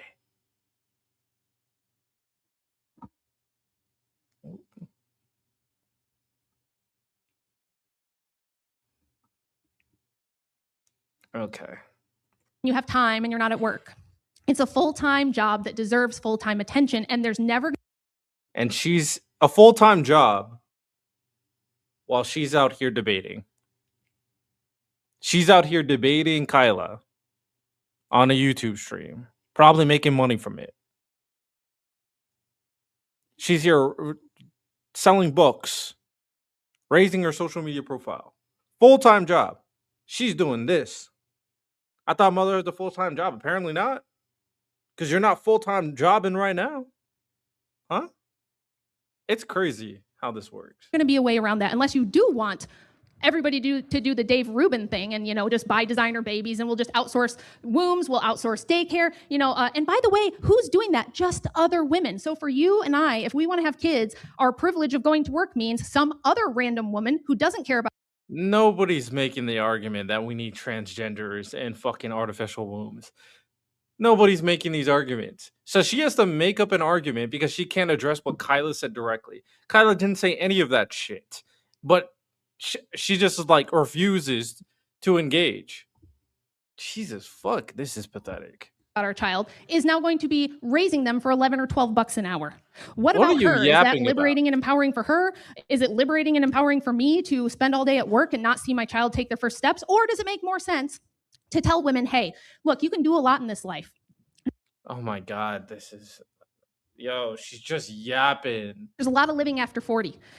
But this is why we can't do this your turn, my turn type of fucking debate with MAGA. We can't be... All they are doing is like prepared speeches to say the same talking point. You gotta fucking hammer them to address things. focally grows. Because then at that point, their argument starts falling apart. Their bullshit starts falling apart. Starting to sound like a There is a ton of stuff that you can do. There's all kinds of other options. starting to sound like a Marxist socialist, Rachel. So I'll be the first to grant you that the way that America has its orientation towards mothers, particularly within like capitalism and the way that we, for example, don't give them any maternity leave. I think in many states it's like 2 weeks here, which is crazy, right? There's very little tax credit incentives to make having a family more affordable for the common man, right? So there are many things that I think the government can and should do to make it so that family rearing is more affordable. The reality, though, that you're prescribing for people of the young girl who's at 19, stays home, gets married, has kids, number one, the reality is that those marriages are the most likely to dissolve. It's the highest divorce rate group is young people getting married. Second of all, this is what it looks like when you're addressing the talking points that are being made and not just filibustering. the reality is that that young man, he basically will have to sacrifice, if he even wants to begin to having any amount of income to be able to afford his 5 babies, for example. The reality is that man is going to entirely sacrifice his fatherhood, right? How many men here work more than 40 hours a week already? I believe, yeah. Yeah. How many of you work more than 50? More than 50 hours. More than 50. You, sir, too? 60. We got an option. 80. Okay. Yeah. Men work so much. They work so much, and your prescription is that they miss their childhood's first steps. They miss talking to their kids. They miss fatherhood because they're attached to their GDP output to provide for their family because mom shouldn't work and shouldn't work for an economically viable option. That's ridiculous, right? That's actually telling young men, abandon your children for the next 10 years until you've made it. It is. All right. I agree. That's very bad. It's very bad for Rachel to do to men. All right, I've hold miscarried on, twice, hold but on. nice try. Relax. Didn't Rachel? stick as well as you hoped it would. Hey, Go ahead, Rachel. We'll okay. give you 2 minutes. So- All right, in the back, keep it down. are they going to be exited or just the ones that are heckling the other way? I mean, he said weird stuff about my children. It's kind of weird. Is that what he said? Yeah, he made some comment about me not having children. Bob, can you find him? Listen, we don't need to make any of this personal, guys. Yeah. Totally unnecessary. I right. care about Help the us arguments and the find, worldviews. I folks, miscarried, but thank you for your concern. just so you know. help us find that person. We're gonna walk him out. Love to see it. It forced Erudite to actually say something. Are you going to do what you said you were going to do? Thank you. Shout out. Folks, sorry about that, Kyla. I honestly, I thought it was like they were agreeing with you. I didn't hear what they said. So You're good. I agree with you. Yeah, folks, don't bring up people's families. And again, I want to be easygoing. So if it's like something playful and you agree or something, like I'm not going to flip out. But if it is malevolent, Maybe I'm hating on this moderator a little bit much. I don't know. It's just like, I don't know. Let me chill. I still hate MAGA, but I don't think this guy's MAGA. I think he's trying his best. I think. board one of the speakers, and we're just going to take you out right now. So who's 2 minute response? It's Go me. ahead, Rachel. So Elizabeth Warren, of all people, wrote a book called Oh my God. All right, I'm done. I'm done. She's just not addressing.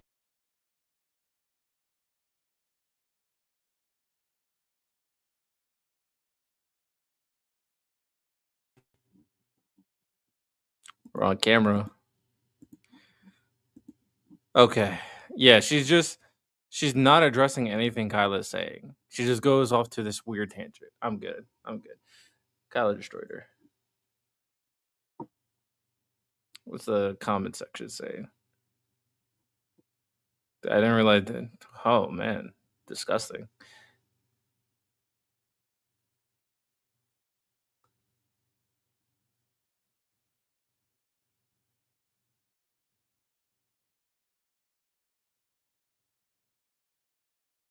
Save so many women here from toxic failed marriages that destroy the lives of women and children.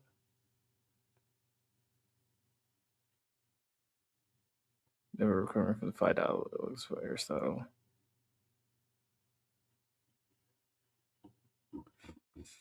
The comment section wasn't hitting.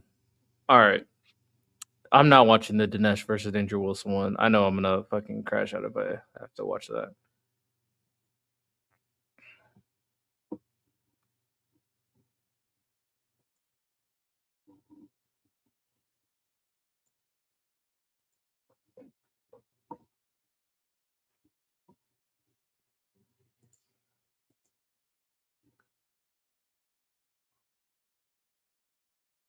Are Christians morally obligated to support the Jews in Israel? I low-key want to watch it just because I feel like it would be a bloodbath.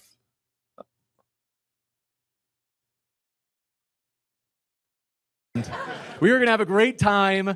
I'm going to get into a couple of housekeeping things, but first I do want to introduce you to Mike. Our sponsors make these events possible. They don't happen without sponsors. Mike from Roar, thrilled to have you with us. Thank you so much, James.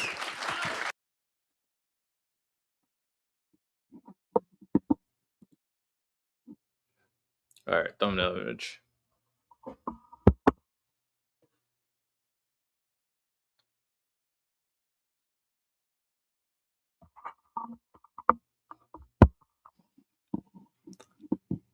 We got another modern day debate to look at. This time it's Lonerbox. Definitely need to have him on the podcast at some point. Lonerbox versus Rob Noor. So don't really have much to say. Rob Noor pretends that he's principled as he defends MAGA fascism. And Lonerbox, he seems to know his stuff. All right, let's get into it. Again, my name is Mike Lefebvre. I'm the founder and CEO of Roar. I'm just going to talk to you real quick for a second about... They did this in one of the most advanced countries on earth. And what I'm more interested in is not how fascism looked at the very end, but how it succeeded with all those people to begin with. Whether Immediately backtrack from that. Well, I've lost already. Before we start, I just want to say thank you so much, James, Modern Day Debate, everyone that's here. You guys are the best. And special thanks to you. Why not? Okay. One thing on authoritarianism, my definition of authority, I'm not using it as a stand-in for palingenetic. I'm just saying authoritarian means that it's in contrast to liberalism, which basically offers one, again, we can talk about government overreach all day. Like lots, yes, I accept every state does this. Authoritarianism is contrasted with liberalism, which offers people this basic right for citizens and contending political parties to influence the composition of government through elections. Authoritarians don't like that. Anti-authoritarians do.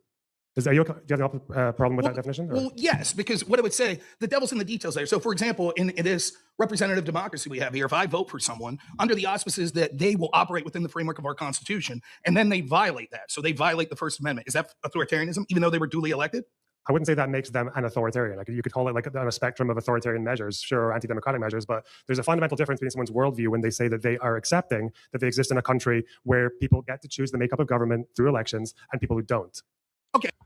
And I also think there needs to be a very clear distinction on intentionality versus perceived, like a perceived cross-reference of a wrongdoing taking place. What I mean by that is there's things that anytime you can argue any principle or claim or an action being taken in reference to the Constitution itself could be antagonistic to its core function. Freedom of speech is a perfect example. And if you go out of your way to say that, this law right here is nonetheless allowing you to express your freedom of speech based off this X, Y, and Z, that's possible that is taking place, or in terms of like how the action is being implemented or the potential consequence of the action in and itself. And then there could be an argument on whether that should stick in reference to its defying the principle of the First Amendment. However, that's more these things often find themselves in a gray area in determination of whether or not they're defying that principle.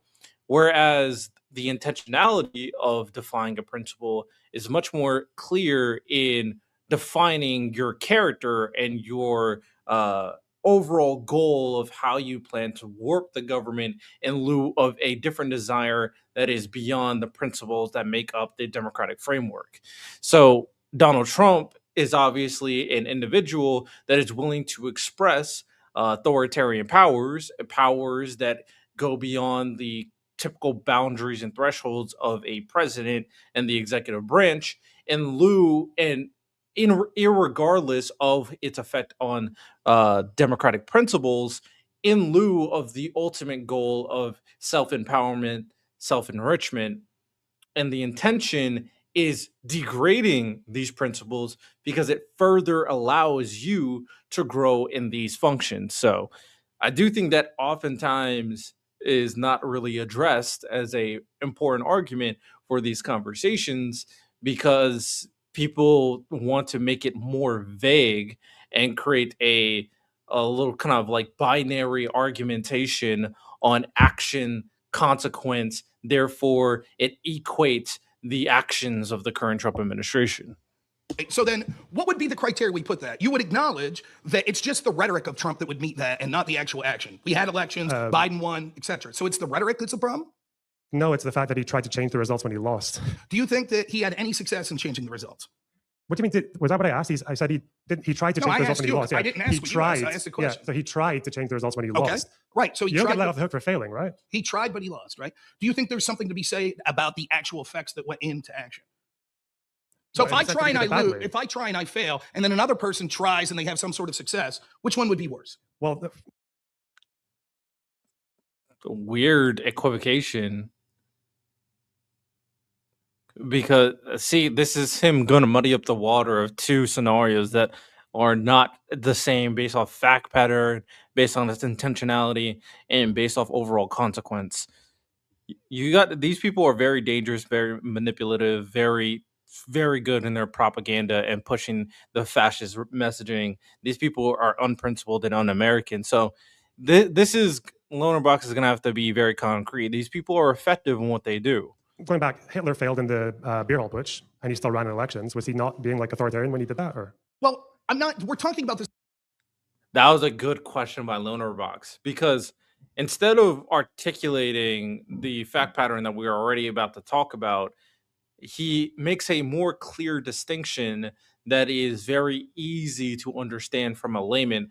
When it comes down to the debate, sometimes it's not always about deconstructing and constructing arguments. It is effective communication, and this is very effective because when we're talking about Hitler, the most known authoritarian in human history, there is a history that led up to his eventual reign as Führer of Germany. And people don't know this, but Hitler tried to coup the government before he became Führer. Those actions he took there were still fascist and authoritarian. Well, oftentimes when they think of him, they think of his success of eventually rising to the power of Führer. But his action before it led to the eventual rise in power, and all those actions prior, regardless if they failed or succeeded, were still authoritarian, fascist, and evil. So anytime you try to make an argumentation regarding Trump and his failures, the attempt is what matters. The attempt is authoritarian. The attempt is fascist. The attempt is evil. On the sliding scale, because you're using sort of this unique definition of authoritarian, right? We could argue back and forth about it. What we would all agree is that there's certain thresholds of authoritarianism that wouldn't rise to the level of fascist, correct? Would you be satisfied if I changed it to like anti-democracy, or? I mean, but that's your definition. That's why I'm asking, because I just want to see if we can actually find a definition that we agree on. Instead of going through this, I'll get to the punchline. Like Trump. So Rob couldn't address the Hitler example. The threshold thing is valuable. This I wouldn't have conceded that if I was Loaderbox, but sometimes this allows enough leeway for them to create equivocations to undermine the definitions that are utilized or standardized in what we're arguing here. So we'll see how this plays. And him trying to have a proposed legal challenge because he thought that there were shenanigans that went on in 2020, which he was right? Him having a proposed stalling strategy to have alternate electors, which would have He was not right about the 2020 election. caused stalling, which would then led the courts to look at this stuff, isn't trying to overthrow the country. However, the Obama administration, working at the behest of Hillary Clinton, actually taking disinformation sourced by Russians in order to spy on Trump's campaign and presidency, sourced by Russians, paid for by Hillary Clinton, under the auspices of Trump was colluding with Russians, when the FBI and the Obama administration knew that it was Hillary's team that was colluding with Russians. How is that not accepting the results of democracy? I'm just going to go back to the first thing that you said. Trump did not just offer a legal challenge, and he did not just say we want to stall for Eastman said 10 days, I think. Trump was saying to certify the proper slates, i.e. the fake ones for 7 states that he had produced. And what would have been the result? I don't know what the result would have been. It would have went to the never been in court. that situation. It would have went to the court. How do you know that? Situation. Has that ever happened before? Has a vice president ever just taken? No. Yes. In Hawaii, yes. 2 alternative slates. Were they both certified by the state or not? No. Only the Republican slate was. And yet the Democrats put forth a slate, because they said we want to stall because there'll be a recount. For those of you who don't know, here's what happens. There's certain time frames that you have to meet, right? So it's like you have to have your electors in by a certain time frame. So I think it was 1960 Hawaii. What's going on is they knew there was going to be a recount. So the Republicans were the official slate of electors that the governor signed. They send that slate, which is what we're told you're supposed to do. The Democrats were worried that the recount would go their way, but there wouldn't be any recourse because these slates wouldn't be there. There would only be one slate there. So they proposed an alternate slate, which eventually was accepted. But at the time of the sending of the slate of electors, we saw that actually there was a Democrat slate that was sent that was not signed by the governor. Do you think that's the same? First of all, I'm not actually even sure that's true, given the legitimacy of the slates, because again, these didn't come from a party; they came from Trump and his own guys.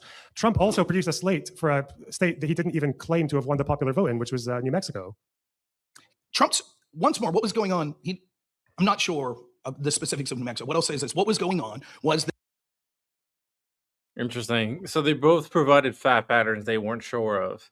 This is the interesting thing about like political debate.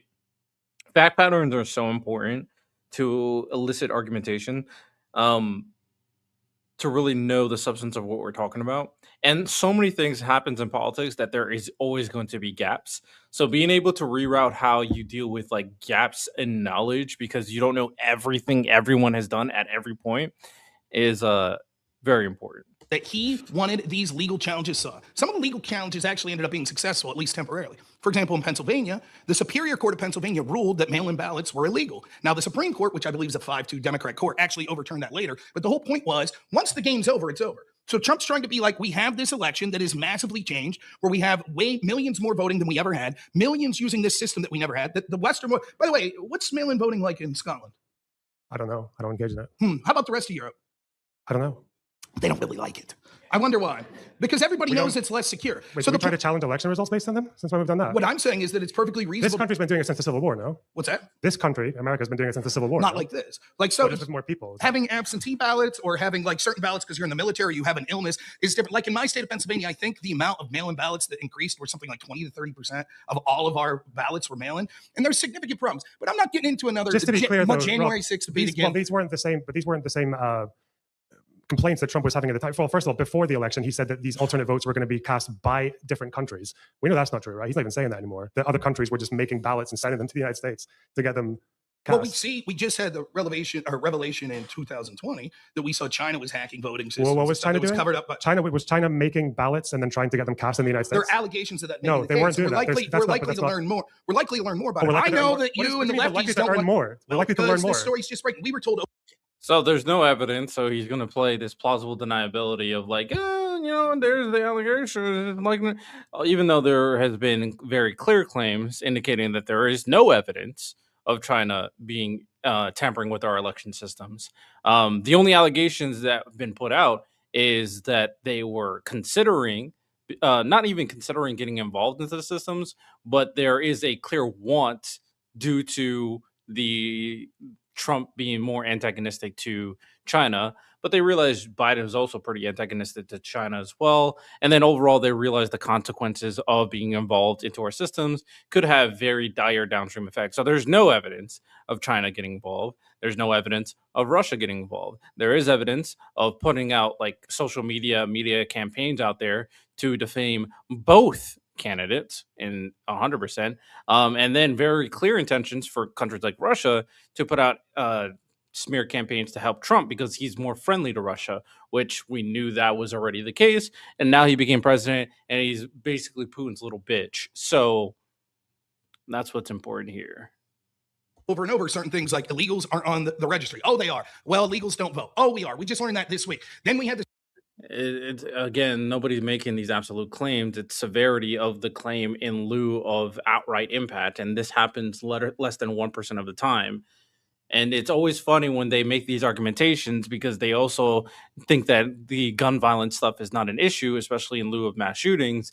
It's not an issue. It barely happens at the end of the day, even though it happens more in America compared to other countries. And they use these statistical anomalies to run away from the point itself of making these things more secure. But then they use this argument with a statistic that's even less than the statistic that I was prior talking about to enforce a different argument. It's crazy. The way that they use data is always so disgusting, but love to see it, I guess. Story break about China. Actually, China was doing everything that we accused Russia of doing in 2016. And instead of our FBI deciding, oh, we're going to just blow up this massive scandal to help Hillary Clinton, this time they covered it up. Now, if it's so important to secure our elections from foreign sources, why did the FBI hide that information The for story, years? again, I feel like I need to correct like three things at once. The first thing that happened with China that we do know about, we'll get the facts in the future. Hopefully this thing that Trump just pulled out of his ass 6 months before the 2020 election just turns out to be true now when we don't have any facts.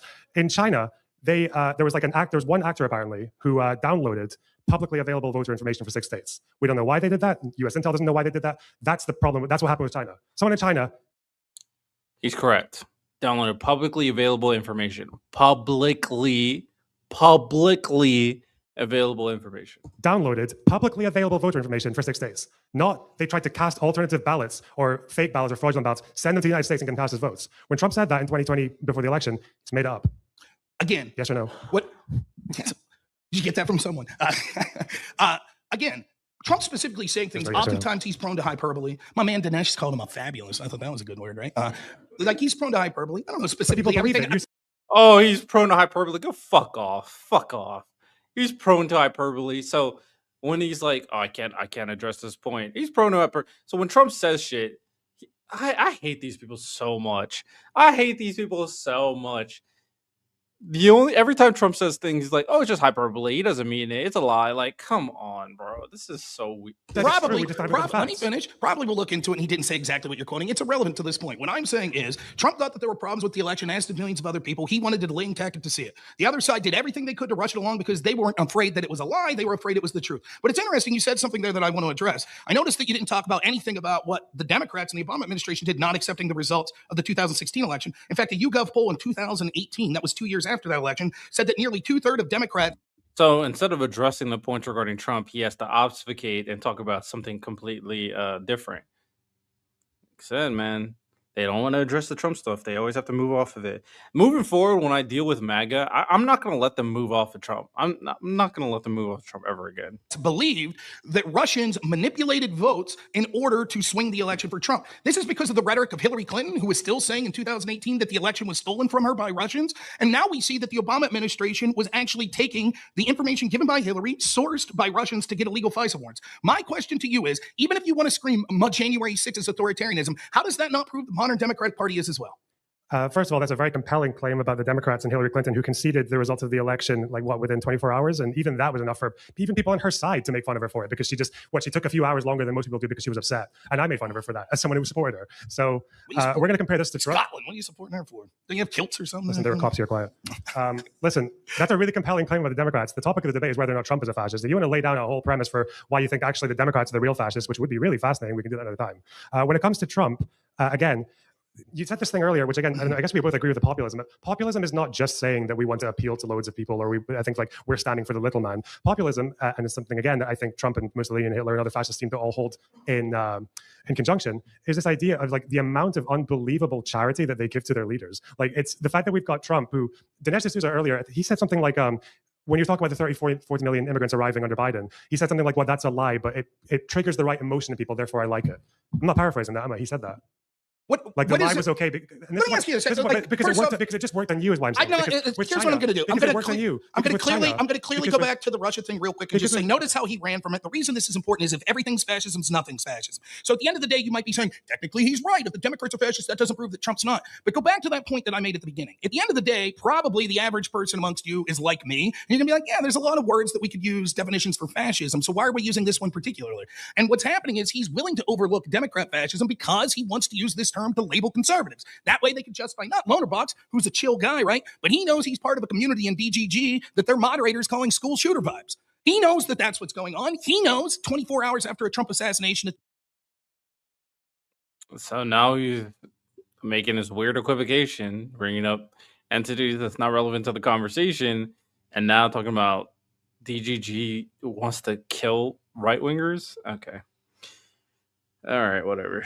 That he's out there saying, what point should we have taken Hitler out? So when he starts his opening statement here and goes, well, it's about preventing it. It's about, I'm not concerned about the end results. I'm concerned about the beginning. And who cares if you want to call Democrats fascists whatsoever? Here was the results of Democrats refusing to accept the results of an election just because she said, I concede. Then it's okay to all of a sudden weaponize the FBI to hamper, unlike anything that Trump did or Trump's team did going into the 2020 Biden term. So the point is that he's justifying the selective use of this term. That's what he's running from on the Russia thing. That's what he doesn't want to talk about it, because he wants you to think that Trump's this unique book. Only Trump's a populist. To answer this question of populism, who's your author? Are you getting most of this from Robert Paxton? Mm-hmm. What does he say the minimum is in order to be a fascist? Does he say there's a minimum? He rejects a minimum specifically. In other words, would Paxton say that a government could be all of the three things you outlined and still not be fascist? Well, just to be clear, Paxton does think Trump is a fascist. It doesn't matter if he thinks or not. The question was, if he rejects a minimum, is it possible to do all the three things? So the guy that you're using to create this argumentation thinks Trump is a fascist, but him thinking Trump is a fascist is not relevant?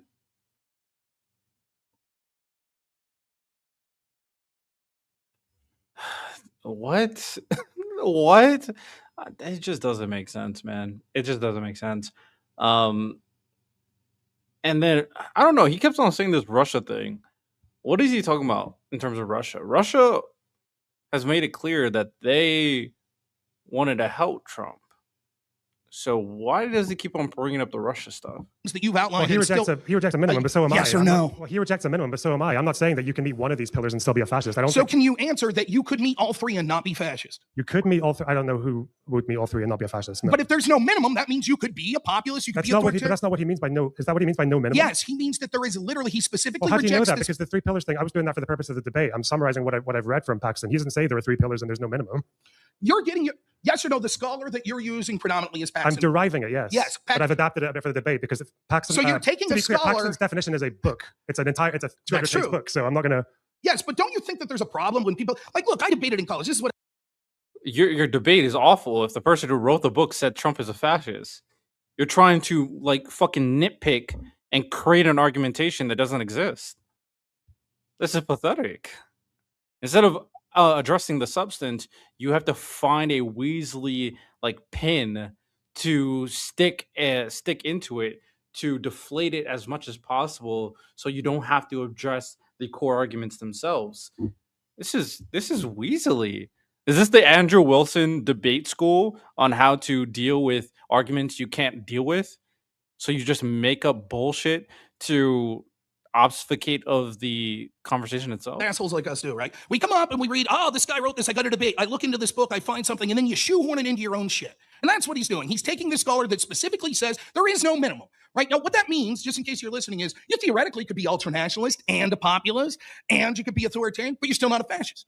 So how do we know then if there's no minimum that his scholar outlines? Converse that to my definition that gives a specific minimum. It must be paleogenetic, it must be populist, and it must be ultranationalist. So what he wants you to believe is that we should just accept on his word. But my feeling is, even though James, our moderator who's running things on time, sounds very fascist to me, right? Even if he meets all three of those things, well, maybe he's not a fascist, but Trump is. And ask yourself constantly, why is he doing these disgusting debate strategies? I haven't read this book, so I can't provide any feedback or commentary. I need loaner bonks to just address. It's annoying because they all what MAGA does is run away from the point and tries to derode the argumentation in different ways because they can't address the point. It's just so annoying, and you never know how they're going to go about these disgusting tactics.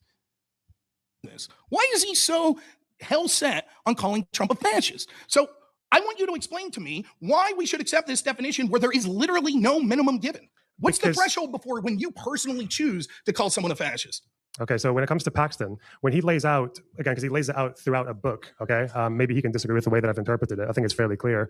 When he lays it out, he lays out that there is the populism, there's the anti-establishment variable, which is what separates them from most other dictatorships. There is the national revivalism, which actually I think is pretty much the same as palingenetic. I just didn't want to use that term because it sounds pretentious. But and then there's the fact that they they don't believe in the idea that people should be able to choose the makeup of government through elections, which is how Paxton defines authoritarian at the beginning of his book. So Trump's done that. Who crosses all three of those things in Paxton's book who he doesn't think is a fascist? There's no one. There could be plenty of people. But who are they? Let's ask you this question. You or Paxton either. Name me a... No. You can't say it's plenty of people. You can't make this whole argument about minimum threshold that could still insinuate fascism and then not provide an example. Government after like World War II era that you consider fascist, other than the Trump administration. Can you just move the mic a little bit closer so it's angled? There you go. I want to stare at him. So. I'll be honest, after World War II, I refuse to engage in your hypothetical. I'm talking about Trump. This is a Trump panel. Anything else is irrelevant. Not playing these games. You got it. A government that he talks about, he probably would. He gets a very fencing position on the Ayatollah, the first one in Iran. But yeah, he wrote that in 2004, which is when he did point out that quite a lot of parties in Europe were moving towards power. He mentions Le Pen specifically, but not governments, no. Yeah. That's why Paxton, when he was coming back, again, just because fascism died and didn't come back into power for a long time, most fascisms in the 30s and 20s failed, didn't they? I would say there's plenty of political parties that would meet this definition, and yet Paxton or you never... Which ones, though? Which ones are... Palingenetic, nationalist, populist, and authoritarian. Well, palingenetic's my definition, not yours. Again, I was just using the exact... Fair enough. Let's go through it. Populist? Do you think I could name a government or a political party? Oh, he's trying to isolate single variables and then attach it to Democrats because he can't apply all the variables into the Democrats. This is disgusting. This is disgusting debate tactic right here. I would completely refuse this argumentation. I was like, I'm good, bro. Nope. You need all of them. I'm not playing this one. Going through one of them. I'm not doing it. We need all of them. In a major country that was populist in the past 50 years? Well, given that that's only one pillar, I don't know. Okay, so you accept that. There was plenty of other populists. Right. Now, next, number two. Your next is authoritarian. Oh, you can't allow him to control this framing of the conversation. This is disgusting. This is disgusting work. He really is in the Andrew Wilson school of bad faith debater. Oh, it's disgusting. Can we name any governments that was both populist and authoritarian in the past 50 years? Should be pretty simple, right? And authoritarian? Correct. Off the top of my head, I don't know. Do you have any suggestions? Yeah, but I was locked down during COVID. Democrats. How? No way he's talking about COVID as authoritarian.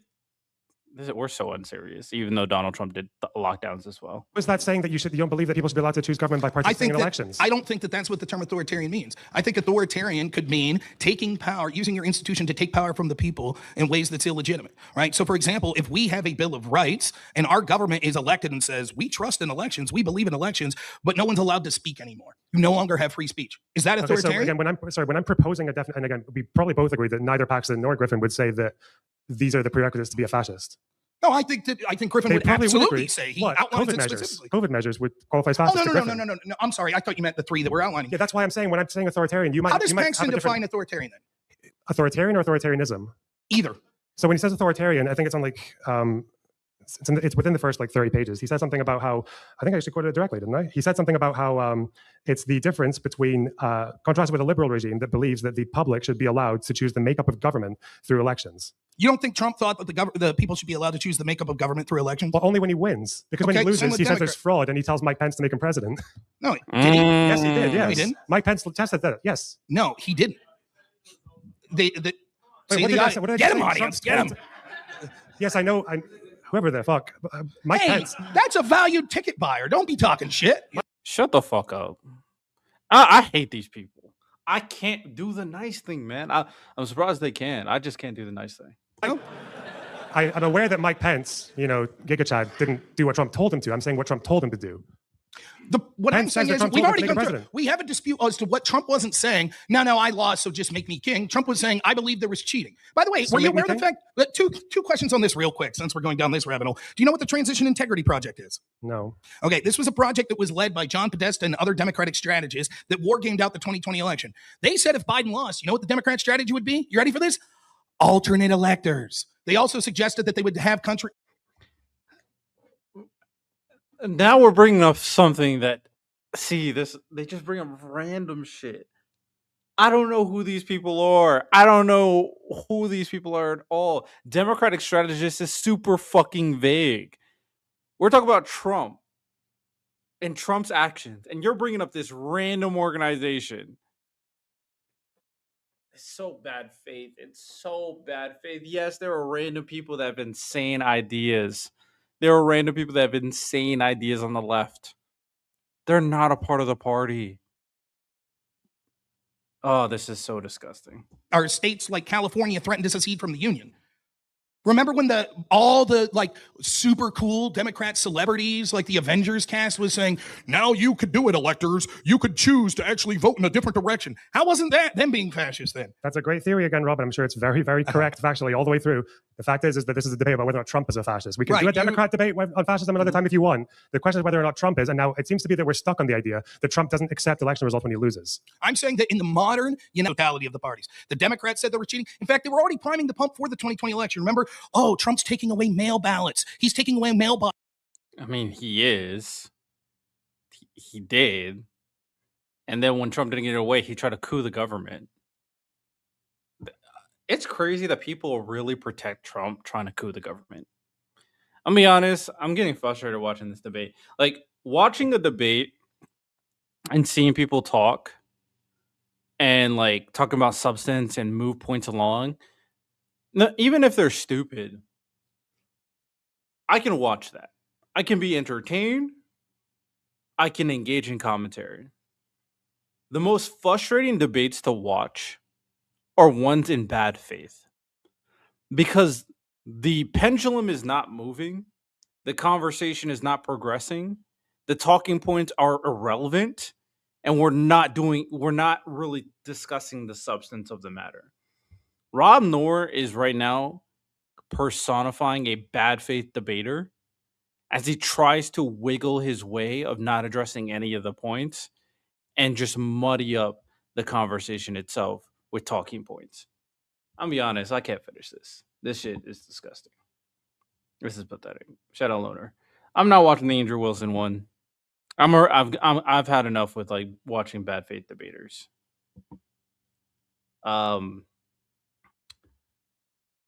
Shout out. I finally caught up on all the debates I needed to watch. Been pretty sick for the last 2 days. So shout out there. But